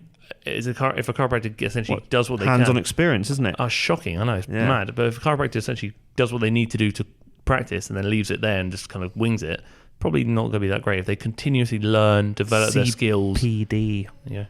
So invest in good physios then, and massage if that's what if your needs aren't that severe, then massage probably is good enough to keep you ticking over. Physio if something's kind of going quite wrong, and maybe go on referrals as well. So based on if you're in a certain sport, especially like go with someone that you know, because like powerlifter, PTs, you want a powerlifting one. If you're doing someone rugby, who you want a rugby. Yeah, definitely. It's like with PTs. I mean, you can have some awful PTs, but there are also some really good ones out there. No one's going to understand you, Harry. What is you trying to say, homeboy? Oh God, don't fight. Mum and Dad, please. That would be a good podcast. What, you two fighting? Just brawling. Just hearing... No, I'm not a violent guy. No, I know, but that's why it'd be fun. I'm also deceptively quick considering how heavy I am. Well... Okay, well, we should do the... As in, like, when doing the old wrestling... We should do the... 100-meter dash. I was going to say, we should do like the NFL... they're like the combine, the 40-meter dash. Yeah, we should do the whole thing, the jump and everything. More like a MMA move, like wrestling perspective. No, I want to see you run. You're good, like kind of moving side to side, like laterally, a couple of meters at a time. I can see Harry. You know, like the American kids in high school when they do wrestling, they've got like that little one-piece outfit on and the little head guard. Oh, they're in the wrestling. Yeah, I wear that at home. I reckon Harry would look great in that outfit. I look great. I bet he has the outfit. Yeah, I mean, that's already. I'm already like a singlet and the head guard. I'm already lining that up for the cover art right now in my mind. In my head, I'm actually tempted to get back into fighting this year. I was actually going to go back either to MMA or boxing. Obviously, when I did MMA, I focused on obviously Brazilian Jiu-Jitsu, wrestling, grappling, and kickboxing as like additional disciplines. But I was still toying with the idea of getting into boxing because I know in the next 3 to 5 years, I'm going to call out an influencer, and they're going to challenge me to a YouTube boxing fight. And I'm going to be so ahead of the curve. I'm absolutely. Can I be the guy that does the cutting? You're going to be manning the mouse. It's a mouse that they put on the cold press. With whey protein in it, yeah? A very well-known TikTok influencer threatened to sue me the other week. Fight. Okay, let's go. Let's do a whole series on you boxing and get ready for your fight. It wasn't a man. Okay, so take the floor. Well, that's okay. I won't give the name, but I reviewed one of their... Wait, he's going to write it down, and we're going to. This list is getting so long. I don't think Chris will know. I think you'll know. I doubt it. The only thing TikTok videos I get at the moment are anything to do with Ukraine. I've written that down really small. And cats and just memes. You'll know the name. See, I don't do TikTok. I'm on Reels instead. Top one, 3 words. Oh, what? You not know the name? Big on TikTok. She's got over 1 million on Instagram as well. Oh, I'm going to have a look now. Let me see that. You know what was funny? What's funny is like when I saw that name, I thought to myself, oh no, that's from the last question. I actually know that name. Yeah, she threatened to sue me because I reviewed her program and kind of spoke about other things about her content. I actually said quite positive things about her content. I just said the program was really underwhelming and quite disappointing, which it was. And then she contacted me saying, I'm aware you looked at my program, something like this. I've no issue with you talking about my physique, but I do have an issue with you showing my program, which is something people pay to see online, blah blah blah. It's my business, and if you don't remove the video, I'm going to take legal action. And I just said, hi, really sorry you feel this way, appreciate the message. And they said, new phone, who dis? Essentially, for review purposes, it does fall under the realm of fair use because I only showed a certain amount, didn't show too much, and it was for the purpose of a review. So legally, I'm clear. I actually spoke to a lawyer about this, just because one of my moderators of the Discord is a lawyer in America. And my best friend is also a big boy lawyer. And I just kind of ran it by them, and they were saying yeah, that you're fine. The thing I struggle with that a little bit is... That's happened a few times, actually. Is like... I get it. Like, it's your business. Like, you don't want to give away the company secrets. But at the same time, like, surely your global mission is to help people get fit, right? And I would rather lots of people use my things for free, because people will still buy stuff off me. See, the go-to is this. I always said, when a few people know who it is, I said, this is no disrespect to this individual, because I understand where she's coming from. It is her business. She doesn't want this to negatively impact her business. But flip around, how do you prevent yourself from negatively impacting your business? Write a good program that doesn't get negative reviews. I was going to say, it sounds more like she doesn't want people to think she's not very good. But sadly, the program was really not very good. But that's your job. It's a lot of junk volume. You'd look at it and be like, really? Like, Bonnie made a lot of junk volume, a lot of stuff that would be like, some decent information in there, but it was stuff that's online anyway. Yeah. And I was a bit like, just like, it's just, if you want a good movie reviews, make a good movie. There you go. Yeah, you can't really put something out on the internet and go for, because do better. Well, I was going to say, like, if you're going to put something out into the world, you're going to have to accept all sides of criticism. Yeah, I get loads of people messaging me saying I don't agree with this. It's like, absolutely fine. You should see some of the reviews I put on Harry's videos slating him. I try to like them all, but I can't keep up with all the comments you put. I hate them. If we all got this, I actually got a really funny comment the other day. I'll read it to you. If we all agreed on everything, no one would challenge, no one would form different opinions. There would be no reason to challenge. I've got to get this comment out. Lucy, one of the PTs that I've got here, she actually said something great today. I rate Lucy a lot. She's a solid She's person. worked with a lot of famous people, and she said it today, actually. She was like, thing is, when you're famous, you're trading privacy for privilege. She's smart as well. Lucy's smart. And, you know, she's worked with a lot of famous people. She's got some great stories. She'd be great to have on the podcast. She's such a lovely human as well. So she's such a good person. She still does. Used to work alongside the music industry, basically looking after important people, very important people, some big names. She was the go-to. Like, I need this, I need that. She was like, no worries, sorted. Big names, big names. And she told me some wicked stories the other day, actually. So it's something she'd be willing to share, that they're worth a listen. Yes, very good. I'm trying to find the... I need to find it. Are we, whilst Harry browses his phone, Michael, are you satisfied we've ticked off the chiros, physios and masseuses? I would say so. I think they all have value in different ways. But we're still left questioning the value of a chiro, really, let's be honest. I think... Not saying they don't have value, we're just still uncertain, unsure. You lie! You're a fucking liar! Shut up! Anyway. I'm still trying to find it. I love that. I love that one so much. Right, so we're going to move on to the third... Okay, before we move on to the subject, topic 3, Manche 3. So someone commented on my video saying, you are not normal. Please go outside. The colour of your skin is so white. Are you sick? When you do this, when you do one of her training, please tell us and share with us, then shut up. You know what I hate about comments like that is why he's attacking you personally? Immediately when I see that, I'm like, you know what, I'm not listening to you anymore. I replied. Go on. I said, do you know what is sick? Then I linked the video of me at 15 doing the kickflip. I said, this sick kickflip, dude. They didn't reply. You still haven't taught me to do the kickflip yet. Watch my video. I'll teach you. Well, bring the skateboard in. We haven't done that yet. No, I don't embarrass myself mainly. There you go. But yeah, you are pale. But mean, why? It was you. To be fair, I knew I recognised that bad English. I'm hey, my mother was an English teacher. Unsuccessful, apparently. There you go. She didn't pass it on. Fine. Manche 3, training splits. Harry, Michael. Let's go with Michael. Michael, training splits. Training splits. I'm going to go with the one that I'm currently doing at the moment, which is because... What is a training split, Michael? Let's bring this down to base level. Split. It is just a way of organising... the way I look at it is a way of organising your exercises, your volume, your intent, and different training splits, in theory, should be able to achieve different goals. Whoa, back it up. Do you not consider a training split just to be like a different body part? Or I think a training split is essentially a daily planner. What you do on each day across the week. That's what. And my current split at the moment is not as sporadic as it was, but I'm kind of doing more of a powerlifting thing at the moment, just to get me into the training, because the sessions are quite short, which suits me. Obviously, a training split will be kind of planned very differently depending on your goal, won't it? So as a powerlifter, you're going to have a different split to a bodybuilder or, a CrossFitter, let's say. That's what I said. Yeah. Yeah. I was like, it kind of dependent on goals and stuff. And yeah, so what I'm saying is how what is my split? That's what I mean. As a powerlifter, how is your split different to another? Well, first of all, thank you for identifying me as a powerlifter, because I'm definitely not one. But mine's based on exercise. So mine is done squat focused, bench focused, deadlift focused, rather than muscle group specific. Yes, yeah, that's my one. Movement specific rather than muscle group specific. Yeah, that's good. That's how I. And then there are accessories to that. And my particular accessories are actually focused more on hypertrophy rather than trying to make the lift stronger, because I still want to build muscle. Bigger muscle has the potential to be a stronger muscle. Exactly. Just quickly, hypertrophy is building of muscle. In the simplest terms, yeah.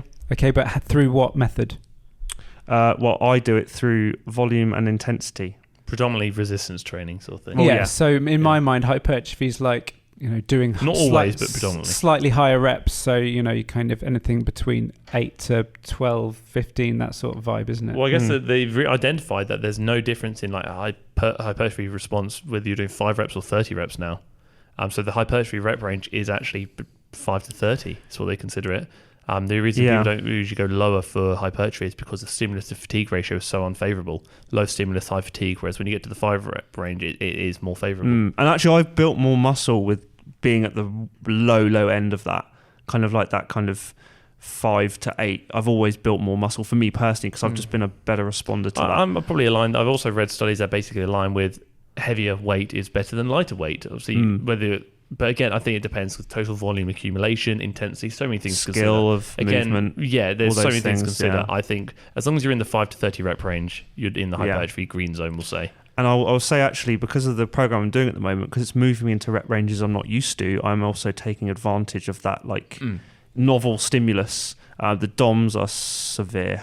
Yeah, my legs milky. Have you embraced them? Are you like us now? Do you enjoy the DOMs? It's a reward.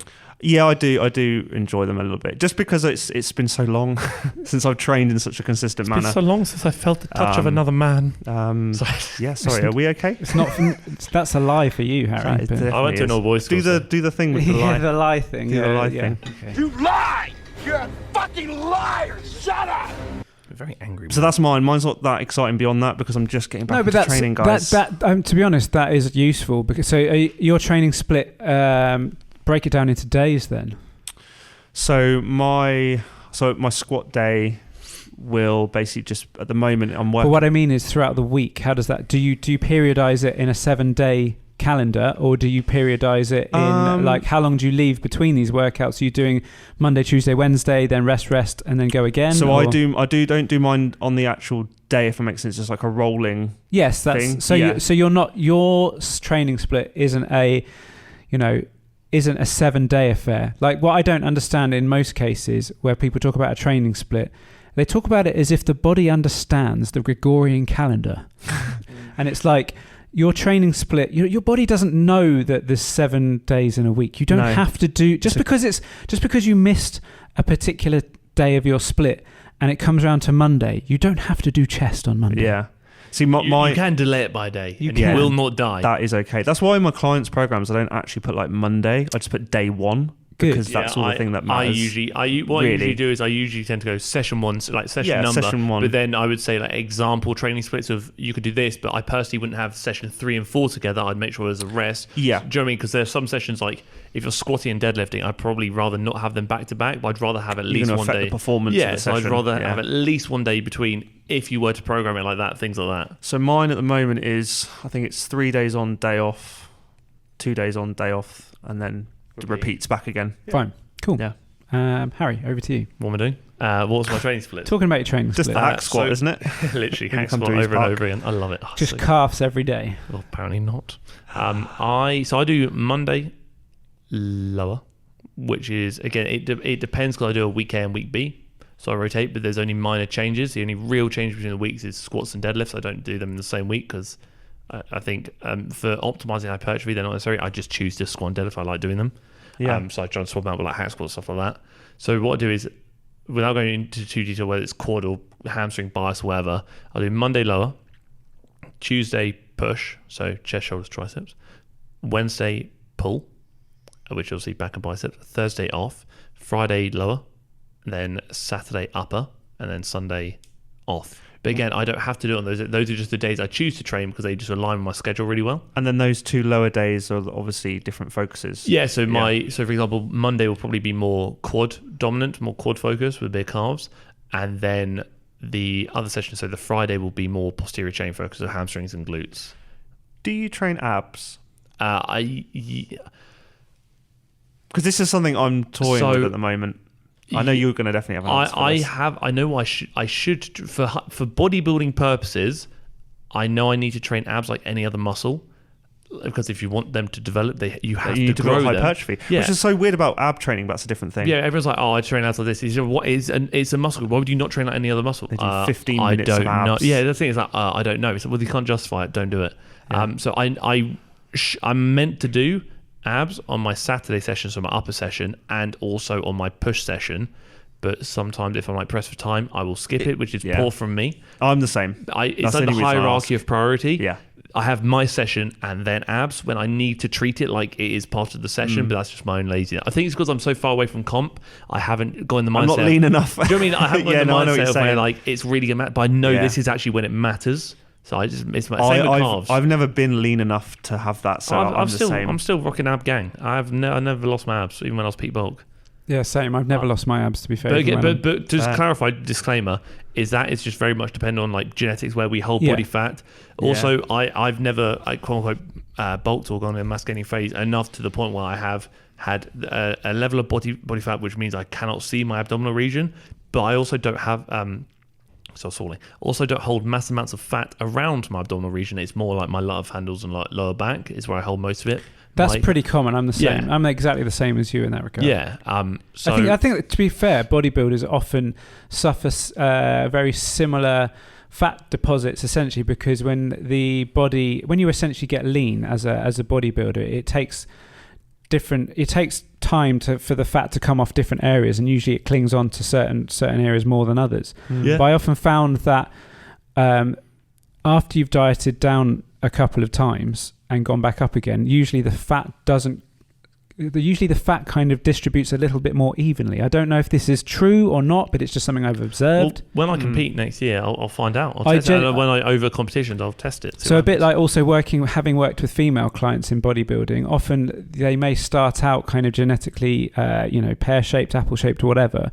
But when they've dieted down for bodybuilding shows a couple of times, the first couple of times it's very hard for them to do so, to get to convince the body to lose the fat in those kind of troublesome areas. You're often the legs and the glutes and so on. We've evolved to hold it, haven't we? It's difficult. But once you've achieved that, and it's assuming that you reverse diet properly and you carry on training and looking after yourself, often the fat can redistribute quite evenly, and then you're left with a really nice kind of that shape stays with you, and it's very aesthetically pleasing. And I think the same can happen for guys as well. Like when I've regained my body fat over the years after doing photo shoots and comps and stuff, even when I'm at the peak of bulk, I've still got kind of an aesthetically pleasing shape.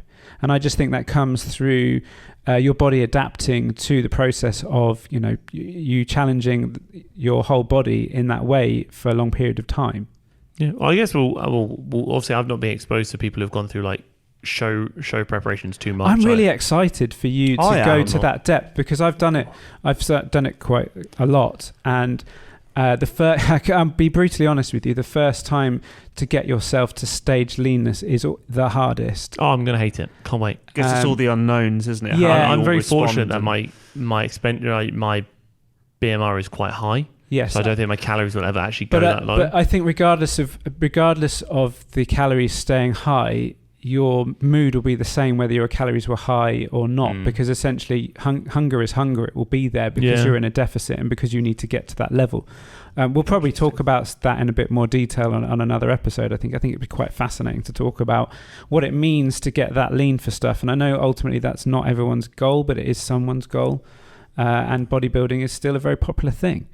It's very popular.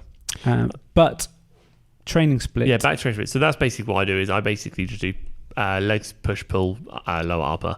I like it because it means I can hit everything twice a week with sufficient volume and intensity, and so I can recover and manage my fatigue well.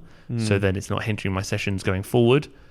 But then again, I also don't place mass amount of emphasis on the primary compound lifts of SBD, squat, bench, and deadlift. Therefore, my recovery is probably going to be a bit better. So I'm not hammering loads of squats, loads of deadlifts, loads of bench press. I don't bench press at all at the moment. I deadlift every other week and I squat every other week. Standard barbell variations. I actually don't like bench pressing. Like I was doing it the other day, and I was. Well, just we said on the last episode, didn't we? We didn't. Yeah. The only reason I ever bench press is because the lift I'm best at. Yeah. It's ego. If anyone says why do you bench, it's your wheelhouse, isn't it? Yeah. Because like I was using an earthquake bar at a gym, and I don't know if you guys ever used one. Bamboo bar, isn't it? I've used one before, and it's fucking the most embarrassing thing in the world. So I was using it doing a flat press, and I have quite stable shoulders because it's something I've always worked on. And the coach I was using it was, actually, you're quite good at that. I was like, yeah, I'll probably be quite good overhead. And he put some weights on it and did it with overhead. Resistance bands as well? Yeah, with plates. And I sat on the floor and did a Z press. Now, if you guys have ever done that, and I was using the earthquake bar to smash it up and down, and the look on his face. And I was like, it's because I do so much overhead pressing. I would have liked to have seen that. I would have liked to have seen you winning at that. Would have been great. I did it with one hand. I was showing off. I did it on bench press once, and I literally, the shake was so aggressive, I nearly nailed myself in the nose. I was like, boom, boom, boom, boom. Oh, I was there with Jess, and because she was doing it before we were doing some benching together, and she's like this. Honestly, it was shaking. Shocking. The thing is, the more you try and fight it and start panicking, the worse it gets. Well, yeah, because you get some momentum, and then the weight starts swinging. And what is going on? The first time I ever did the earthquake bar, the bamboo bar with resistance bands and weights hanging off it and stuff, was with Mark Bell in Sacramento. Yeah, I'm not surprised. That is so cool. Mine was in the gym group in Basingstoke. Mine was Bridge Road Barbell in Camberley. Yeah, so it was being filmed with like Mark Bell and the team at Super Training Gym and stuff, and I'm like, this is embarrassing. I would love us to do a road trip around some gyms in America. I had the Darkside Barbell powerlifting team. Can you just donate so we can just go and do that? We can. I could easily get us over to see Mark and Super Training. I would imagine. Can we do a podcast with him? His brother Chris is also big fan of his work. Really good friends with Gold's Gym at Venice Beach as well. He's done a lot of work with the Bigger, Stronger, Faster. I want to do the tour. I will. If you want to go to America, I'll do a road trip with the boys because I love we could film. We could do the podcast on the road. It is a total pilgrimage that all bodybuilders, powerlifters, and stuff should do. Like California is just phenomenal. I've done it twice, and it was honestly one of my bucket list things is to do a road trip across America, full east to west sort of thing. Yeah, like a proper Route 66 things, you know. Yeah. Well, look, if we can get to the point where we're being paid to do this podcast, then maybe 100 episodes. All these milestones you keep setting. 100 episodes, we're going to do it. But sorry, back to training splits. Are there any? There's so many options regarding training splits you do. What's your training split? Yeah, what's your training split, Christopher? Wait for it. Climbing, running, climbing, arms. Well, obviously, I've evolved a little bit in the last year or so, just to try and kind of make myself more functional as a mid to late 30s man. He's in that age where he's worried about himself now. But essentially, my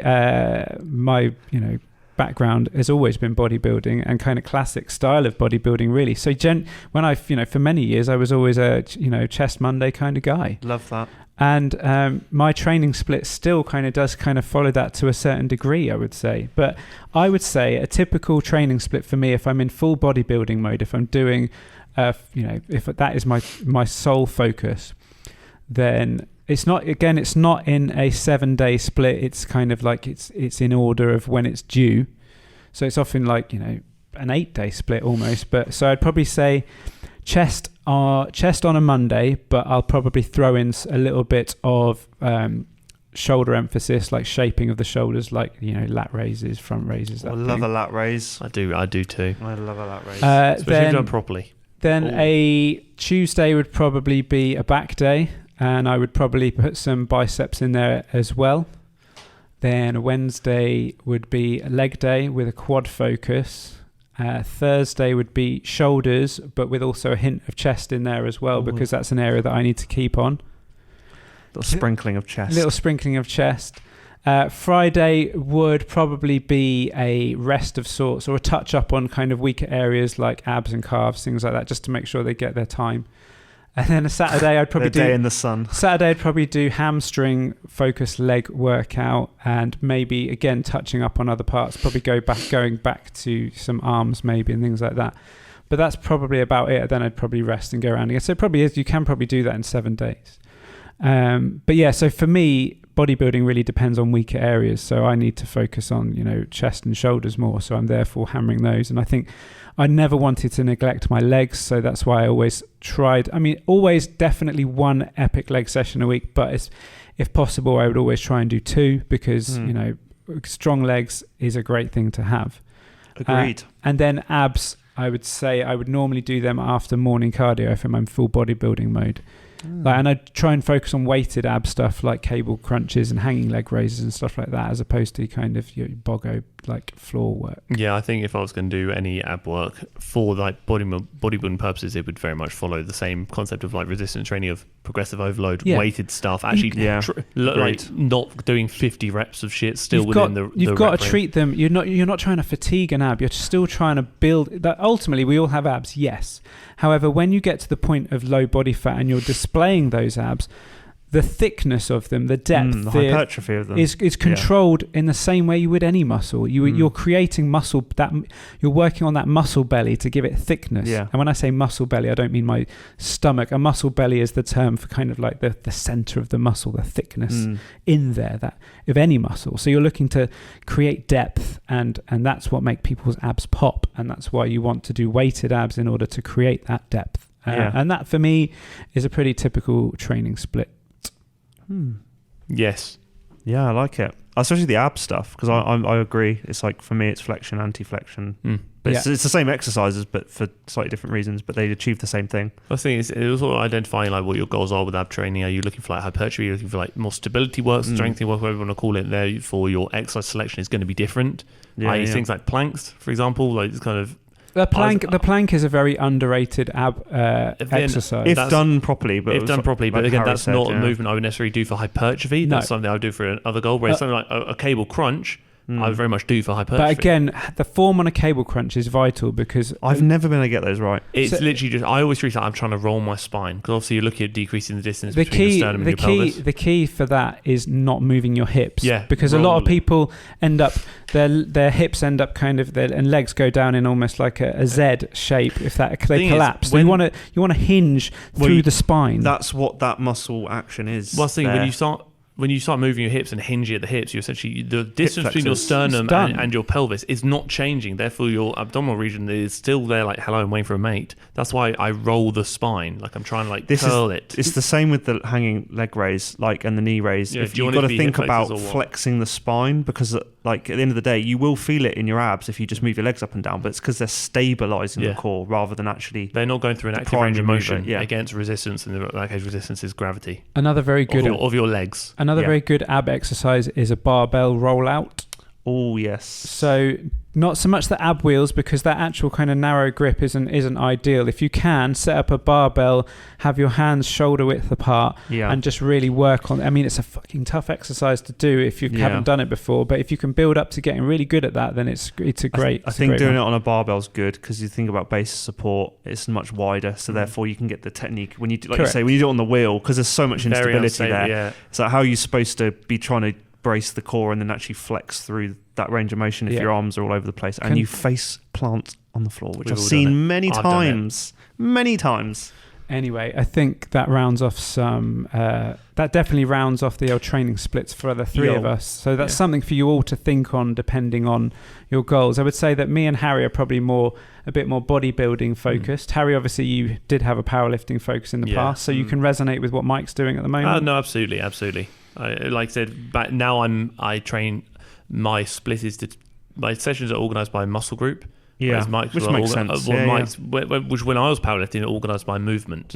So again, it's a squat day. No, it wasn't leg day. It was squat day. I think kind of round that off. If you're someone at the moment that can't pick a good split, maybe pick a goal first. If you're a serial program hopper like I have been, a lot of that. I've done that a lot. Pick a goal and just run with it. Trust the process. Find a good program. Speak to some people. What have they run? Pick a good split. Give it a go. Don't just bail out after 2 weeks. You need to give it a bit of time. The way I always saw kind of like goals and like train splits is ultimately the goal is your destination. The train split is your route. Like if you have a goal, but you don't have a route to get there, you're not going to get there. So you obviously need to split. If you have a route, but you don't know where you're going, you're going to be driving around in circles. It's pointless. So you get the goal, then get the training split. Equally, that split needs to be enjoyable, and it needs to fit into daily life. Because if you set yourself up with a split that doesn't fit into your schedule on an average week, then you're setting yourself up to fail, aren't you? That's me. Can't wait to train 7 days a week. Misses the first 3 days of training. Never mind.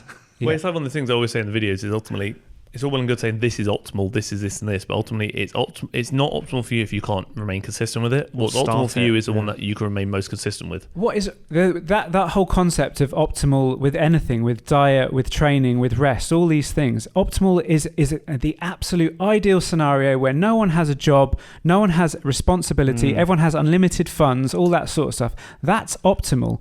The average person can't do optimal. All they can do is make it work for them. So what you can do is optimize, so improve optimization. So you're not, realistically, none of us are ever going to train as optimally as possible, because we would sleep for 9 hours a night, we'd eat at these timings, we do all these perfect things. That's not realistic. We had no stress in life. But what we can do is optimize as many variables as possible, and that as possible comes into what's realistic for us.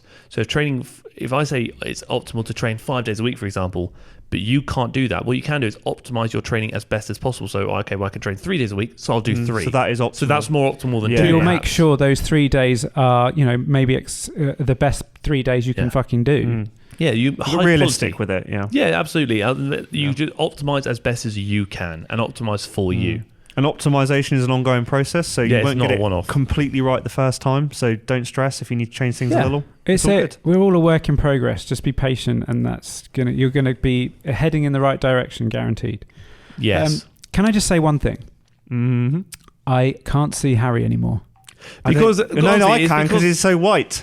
Well, that's so rude. I was actually gonna say because I think it's because I'm just a blend in. It could be to do with the fact that we started this in daylight. We didn't bring the atmospheric romantic lights into the room, and now we are literally sat in darkness, only lit up by our laptop screens. Don't worry, guys, I've got this. Don't worry, guys. Disco. The iPhone lights have come out. There we go. That's too bright. I don't like it. I want the darkness again. I was born in the dark. You think the darkness is your ally? He's done 3. We've had 3 Batman references throughout this session. 2 of them were off podcast. I was born in the dark. Fantastic. So moving on, have we got anything spicy to? Any spicy bites? Yes, I've got something that I was meant to ask last week, but I didn't. I'm sorry, Beth. Come on then. So Beth. Oh, you're asking this, are you? Oh, you sent us a video. What have you sent me? So Beth says, Beth wants to know what our toxic traits are, or do we have a single toxic trait? It doesn't have to be fitness related. So go on, Mike. What's your? No, go on, Chris. You go first. What's your toxic trait? Go on. Think. I don't want to think about it. Go. 3, 2, 1. So when you say toxic traits, it's basically something that you do that you probably shouldn't. Self-sabotaging, essentially. Yeah, I would say. Or affecting someone else. Maybe. Okay, I've got it. My toxic trait is probably the fact that I cut carbs out too aggressively. Okay. Toxic trait. Interesting. I think I take on too much. I say yes to too many things. Oh, that's me as well. Yeah, I'm like, oh, guys can't do it. Why? I said yes to everything. Yeah. I'm like, yeah, I'll do that. Yeah, I'd love to help. There's people that I know in my life right now that are now screaming at their phones, being like, yes, you do that. Mike, you dirty pig. You're dirty pig. I say I kind of fall into a similar bracket, but if I had to choose something different, I'd probably say I bottle things up and isolate myself when things are a bit fruity. No. I'm not very good. Shut up. Love you. When love you too. When mental health suffers, I tend to just keep it to myself, and then afterwards we'll tell everyone. By the way, I had a bit bad. Actually, I'm the same. Like I actually do the same. 2 peas in a pod. We are, aren't we? Don't be proud of that. Don't be proud, guys. No, that's not a way to handle it, but it is a coping strategy that's got me here. Yes, sometimes. So, yes. We also like making humour out of things that are typically deemed to be kind of like, I'm going to say dark because it helps us cope, I think. I don't think that's not toxic at all. That's just like, I've always used humour as like a cope, as like my response to something bad. I can't help it. It's like a pressure release sometimes. Yeah, comedians, like when they can actually talk about certain things, like, I mean, there's some that push the boundary of course. A lot. I'm very okay with like laughing to some extent about a lot of like situations and issues in the past, because it's like almost like I said, that pressure release is almost a way of almost, I would say, not normalizing the conversation, but making it more comfortable to talk about. Especially if like everyone's thinking the same thing, and it's like, I'm glad someone said it now. Yeah, like you guys ripped the plaster off. Now it's been addressed. So the thing with like comedians, obviously they were like court jesters and back in the day, weren't they? And they were like the only person that was allowed to make fun of the king. Yeah. So that's why comedians have got such an important role in our society, because they do have to kind of sometimes have a bit of social commentary about things, because I think it gets people talking about stuff. They say the shit that a lot sometimes we're thinking, but we can't say. Yeah, we're worried what people will think if we think it or say it, and it's like someone says it and they're like, oh, actually, that's giving me a different perspective. Yeah. And that's why I love stand-up. I think stand-up's great. You're not a big fan. I'm not very good with comedies. I don't really find them funny. You're not a funny guy, are you? I know, it's because I'm so funny. No one else makes me laugh. That's must be there it is. You've cracked it. Yeah. You're threatened by other people's funniness. No, I think they're threatened by me. Yes, I think toxic traits, either bottling things up, saying yes to too many things, or having a dark sense of humour. There you go. Good stuff. What else? What else we got? Wait, you do a confession. You said confessions, right? I've got some good questions I want to cover. All right. Well, you got any quick-fire stuff while Chris is getting the confessions? Let me get the questions up. Oh God, my phone's just frozen. Okay, go. Questions. Go. I asked you one. Wheels or doors? Wheels. Moving on. Yeah, wheels, 100%. If you argue that, I don't want to hear it. I'm not even bothering. Let me think. Let's go bottom of the list. Quickfire questions. Thoughts or opinions on before and after pictures, toxicity by enforcing beauty standards? Question mark. We had a good conversation about this before. I think nowadays with the technology they have, they can edit stuff in real time, and it's just scary. So I almost just I don't know what to think anymore. Very much you. I don't trust them. I don't know. They can even now did you see Putin when he did one of his talks, and he was actually on a green screen, and he moves his hand forward and it goes through a microphone. Even Putin's manipulating images now. And I was just like, oh well, there you go. I guess we don't know what to believe. I don't mind them.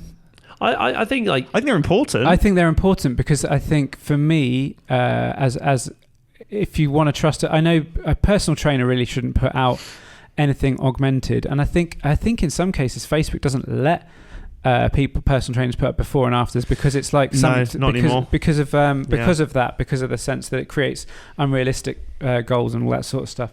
But I think before and afters are good. Like when I've seen good PTs that I know do kind of before, like take their clients on a journey, why not let them celebrate that? And also if you're looking for a personal trainer, social proof. They know their job. At the end of the day, it's showing that they can get results. And at the end, as long as it appears to be believable and it isn't ridiculous, what's wrong with that? The point with that, and that's actually, I'm glad you said that, was the issue is all the snake oil salesmen that have done, given their clients roids and getting ridiculous transformations. And now a normal transformation, I don't like using the word normal, but you know what I mean? Like your average transformation now looks underwhelming when it shouldn't be, because it's still an amazing thing. At the end of the day, social media will always create an augmented situation whereby you don't know what to trust anymore. B, everything has to be extreme in order to be applauded. But we love extremes, don't we? In real terms, everyone is entitled to their own before and after, because Definitely. At the end of the day you've worked for it. And if you're a PT looking to get business and you've got a host of really good a couple of really good transformations, if you've started out and you've already successfully helping people on their journey, then why can't you celebrate that? I think something that would help combat that is if all coaches that are listening, if you've got clients and they're going through things and that they're happy for you to share the results, to start sharing stuff. Let's change the narrative a bit and actually show people what a realistic transformation is going to look like. The thing is, I think when looking at before and afters, I guess it depends, kind of comes into it, is when if it's realistic and hasn't been manipulated, I think it's solid. I think when they're looking at personal training or personal progression and development and something you're proud of and want to share, I support it. When it's a brand posting a before and after picture to sell a product, that's bollocks. Then, which is more than likely manipulated, cherry picking. We've all seen the ads. Then it's more of a thing. So is it for you? If someone's doing it as a celebration, respect it. If someone's doing it for marketing and sales, like a brand, I can see that being quite toxic and essentially altering beauty standards, especially considering how much manipulation in post-production is done. I think one thing though, like marketing has changed in the sense that there is really nothing off the cards as far as what kind of models are being used for stuff these days has really changed, and I feel like things are improving in that respect. Are they improving some and maybe declining in others? I think Who knows? One way to do it, I think, at the moment is use video, because I know the technology exists, but like on your phone, if you're filming a client doing like a front shot and a side shot, and that's realistic, at least That's a pretty cool idea, actually. No, so I would align with that. You could encourage a PT to say, right, for your before photo, let's get you to stand on the spot and do a twirl or something, and then do the same again at the end of that, because then that can't really be faked. Not at the moment. I mean, give it a year and the iPhone 5 million will better do that in real time. If you have access to the equipment, it can very well be faked. You see the Kim Kardashian stuff ages ago, where she's rubbing her hand down. But let's be honest, what PTs are rocking that? Maybe you are in your corner. Oh, wow. Anyway, I think that's enough of that. What else we got? I've got one. This comes from a Beth. I don't know which Beth, but it says favourite bubble tea, and I don't really want to cover that because we already talked about of them. bubble tea. If you're listening to this podcast, you already know the answer. There are little eggs and they're hatching you, and don't. No, not what it is. It would. What is our favourite bubble tea flavour? What is our favourite bubble tea flavour? We said that we never had it, didn't we? Well, no, I've had it when I lived in China. I had it a lot, and I don't know. I think the bubbles are still in me. Fair enough. So, I don't know what's in them. There you go. I've got a good confession, actually. So, gym confession. Okay, this is quite a good one. It's anonymous, which is fine. Okay, I'll read it out quickly. A gym creeper was creeping on me big time whilst I was doing hip thrusts. He positioned himself right in front of me and kept making eye contact the whole time. I felt a huge urge to toot, which I'd normally do my best to hold in if people are around. But I let it rip in the hopes that he would smell it and move away.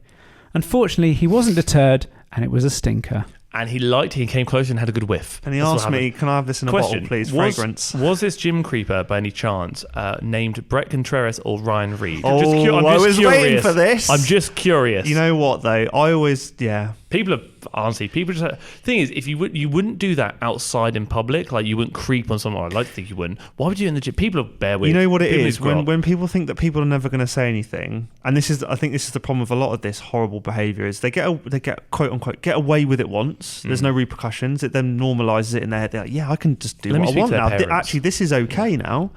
That's bad. I saw all the stuff you were posting, man. I couldn't believe it. I mean, I can believe it now that you see it, but it's one of those things, isn't it? Hidden in plain sight. Horrendous. It is so horrendous. It is disgusting. I think ultimately, if you're a gym creeper, piss off. That's essentially what people don't want to make eye contact when they're training. Realistically, it's like having a poo and someone watching you do it. I get too shy. What are you talking about? Harry loves that. No, I get too poo shy. I need to be on my own. I need to be that's why I only put at home. Okay, another quick confession, also anonymous. Simply, I mean, I'm not even sure I understand this one. Simply the best. I'm not keen on the new trend where women wear super baggy t-shirts to the gym, but tuck the back of the t-shirt into their bra so you can still see their bum. I mean, your body, you do what you want. Yeah, exactly. What's the problem with that? Fashion. I mean, get over it. Yeah, I know. It's fine, man. Girl, whoever said that. The way I would say is, your body. What does that say about you? I'm sorry. Well, they felt the need to keep it anonymous. So, like I said, you do your body. If you don't like it, then don't do it. Why are you caring about what other people are doing when you? I wear leggings to the gym so I can't pipe up. True. So basically, my final answer of that is: if you don't want to do it, don't do it. Yeah, but if you want to do it, then do it. Why is it offending you so much? Go back to training splits. Do it. Okay, Q&A quickly. I have one. How to gain muscle. This comes from Dinara. And she also says, or he also says, no, it must be she. Tons of love from Kazakhstan. Oh, I love that. Thank you. Cool. Love you too. We have some wicked countries that listen to us, actually. Shout out beautiful country. Germany. We get a lot of listeners in Germany. Oh, nice. America, obviously. Where else I see? Denmark, Norway. We're very Scandi. Very Scandi. Makes you very happy, doesn't it? Makes you very happy. It's really nice. I was very happy. We're going to visit all of you one day, just saying. Yeah. Let us know gyms in your country. We'll come and we can come to and we can all train together. Anyway, Dinara says... Book signing. How to gain muscle and weight for more petite females. Oh, honestly, okay, I'm about to slap someone there. So I just hit the thing. This is an upcoming video. So you're getting some insights. The next few weeks, I'm currently building up the source to absolutely obliterate. So it's a creator called Smalletics or something like that. Right. So her brand is built on, you're going to get pissed off by this, is built on building petite females. So if you're under 5'4", she'll work with you because you have to train so differently. Of course, there's a special technique, isn't there, based on height. Do you know how much she charges? She charges nearly $1,200 for 4 months of her coaching. Well, because she knows small people. Yeah, literally. And then, she's got some people who are like actually, oh God. So she's got people in her team who are like actual like dietitians who are reducing themselves to this shit. Are they also short? Terrence, honestly, where is it? Honestly, piss off. Honestly, I'm sick of it. It really because I'm really cross. It's creating a problem. It's implying that there's a problem that doesn't exist, and it's creating a market that doesn't need to exist. This is what I was going to say. Is she is now creating a market and now being the solution to the problem. I don't give a shit how tall you are or how short you are. You are still a human, therefore the training fundamentals are going to be the same. The biggest thing that's going to change is probably food consumption, to be honest. Yeah, if you're really tall, you're probably going to have to eat more. If you're really short, you probably have to eat less. Maybe at a push, some biomechanics of movement, but then we're getting into the nitty-gritty. You may really struggle with certain movements if you have horrendously long legs, but you can still do those movements, but it may not be best for you, things like that. So is there someone out there for somebody who has long legs, short torso, long arms? All right, tickle me this. I'm making a market, yeah? I'm going to call it big-ass forehead training. If you've got a forehead bigger than 3 inches, I'm going to coach you, yeah? And only if I want to see your forehead measurement. Your gym, you could open a gym, but you have to have really tall, doorways. Honestly, I just want to see.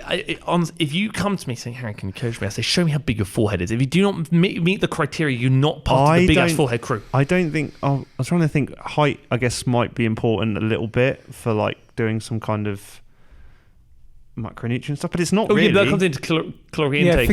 Forget diet. But we're looking at like ultimately like the trait. How they do it is just.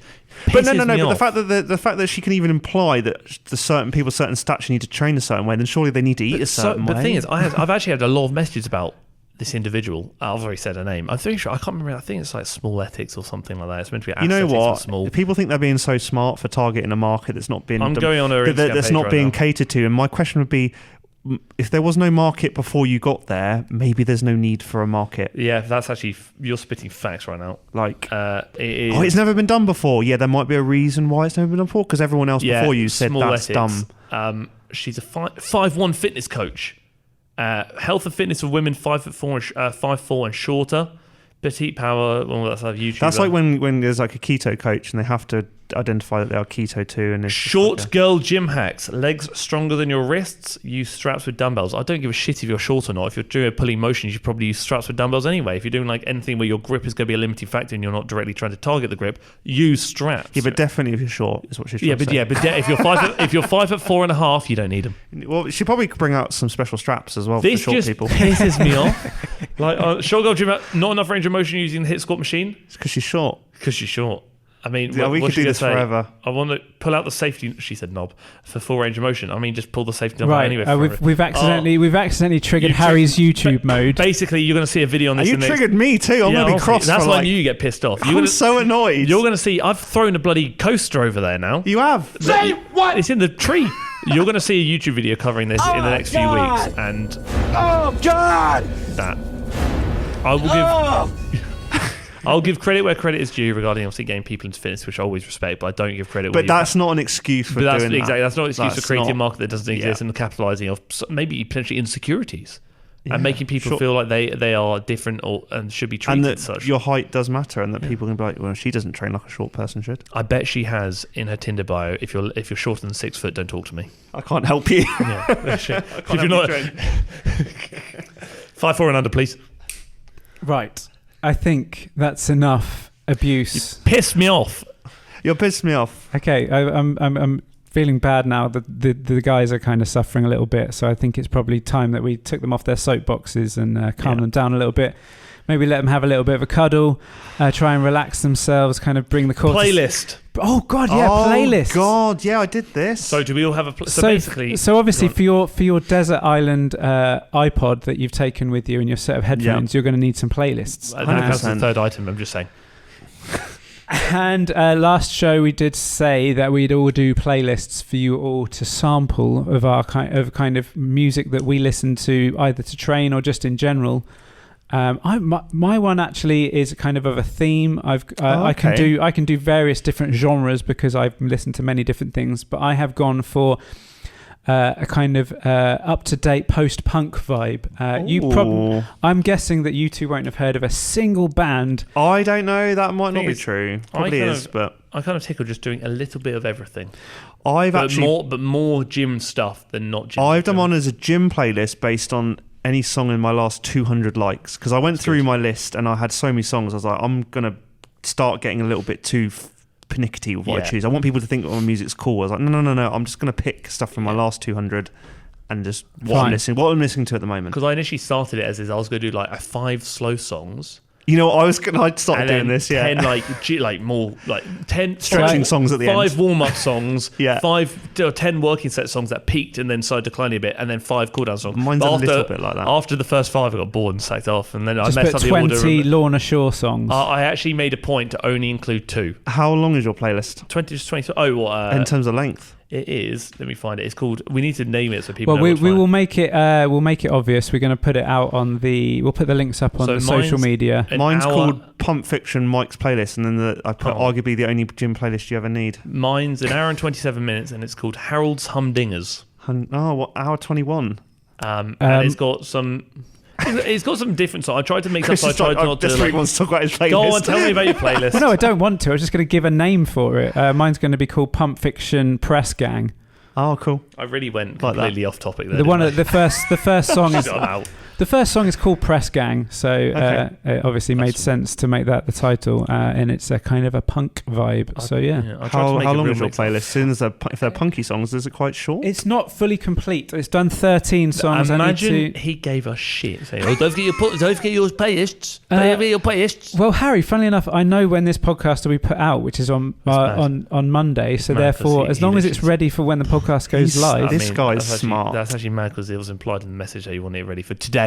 Oh, were we going to listen to them all on the show? Let me check the messages. Don't forget your playlists. How long is your playlist for 13 songs? I'm going to guess. I'm going to say that it's like 47 minutes. I was going to say about 40, 49. Because if it's a punk songs are traditionally quite short. Yeah, this is the low 3s normally. It's currently it's currently saying 43 minutes. Oh, that was my second Harvey's between the two. Yeah. So basically, we're going to link all of our playlists in the link tree that can be found in the I will do that of Thingamajig, and it will say obviously Harry's playlist, Mike's playlist, and Chris's playlist. And I'll put a little picture of our faces. I'm probably going to do like a different genre for the next episode, so I might keep this going a little bit with a hip hop playlist, and then maybe mix and match of everything. I'm just going to keep updating mine. Yeah, I'm just going to keep going. Why not this? Why don't every episode we add 20 songs? And then by in 10 episodes, we've got a really big playlist, like 200 songs. Sure. I mean, something like that. But then also, if you have different people can choose to drop in and out of different stuff instead of having to listen to the start of a 200 song playlist. Oh no, you can shuffle mine up. Tickle this, boys. It's random. Tickle this, boys. Why don't we make a collaborative playlist? Yeah. That everyone who's listening can contribute to. That sounds dangerous. I love it. So we all have it, and we basically just make it collaborative. So if you have the link, which could be found at the bottom, we can have a separate. Yeah, we have ours, and then we have a separate one, literally for the Pump Fiction Pod community. Yeah, I'm fine with that. Yeah, because it'd be interesting to see what people are into. Like, you can all chuck your songs in, as many as you want. Well, I'd set a limit for each person. Don't be a dick. No, because one person might put in like 50 songs, and another person will put in one song. That's personal choice. We don't want full albums. I think 5 song max. Don't be a knob. We can go through and curate it. So if it gets a bit mental, if I start seeing like 50 Lorna Shore songs, then I'm going to lock the playlist in. That's a good playlist. Retire the playlist. Right, well, I've had quite enough of you two for one day, so... I need a wee. Yeah, and we're sat in the fucking dark right now at the end of the day. I'm sleepy as well. Me too. I literally can't see either of you now, which is probably a blessing for all of us. It's probably a blessing for all of us. A blessing. I don't know why I said that. Anyway, I am Batman. They have been Harry and Mike, and yeah, that's about it, really. Shall we go? Yeah, yes. I think that's fine. Let's get the fuck out of Dodge. See you later.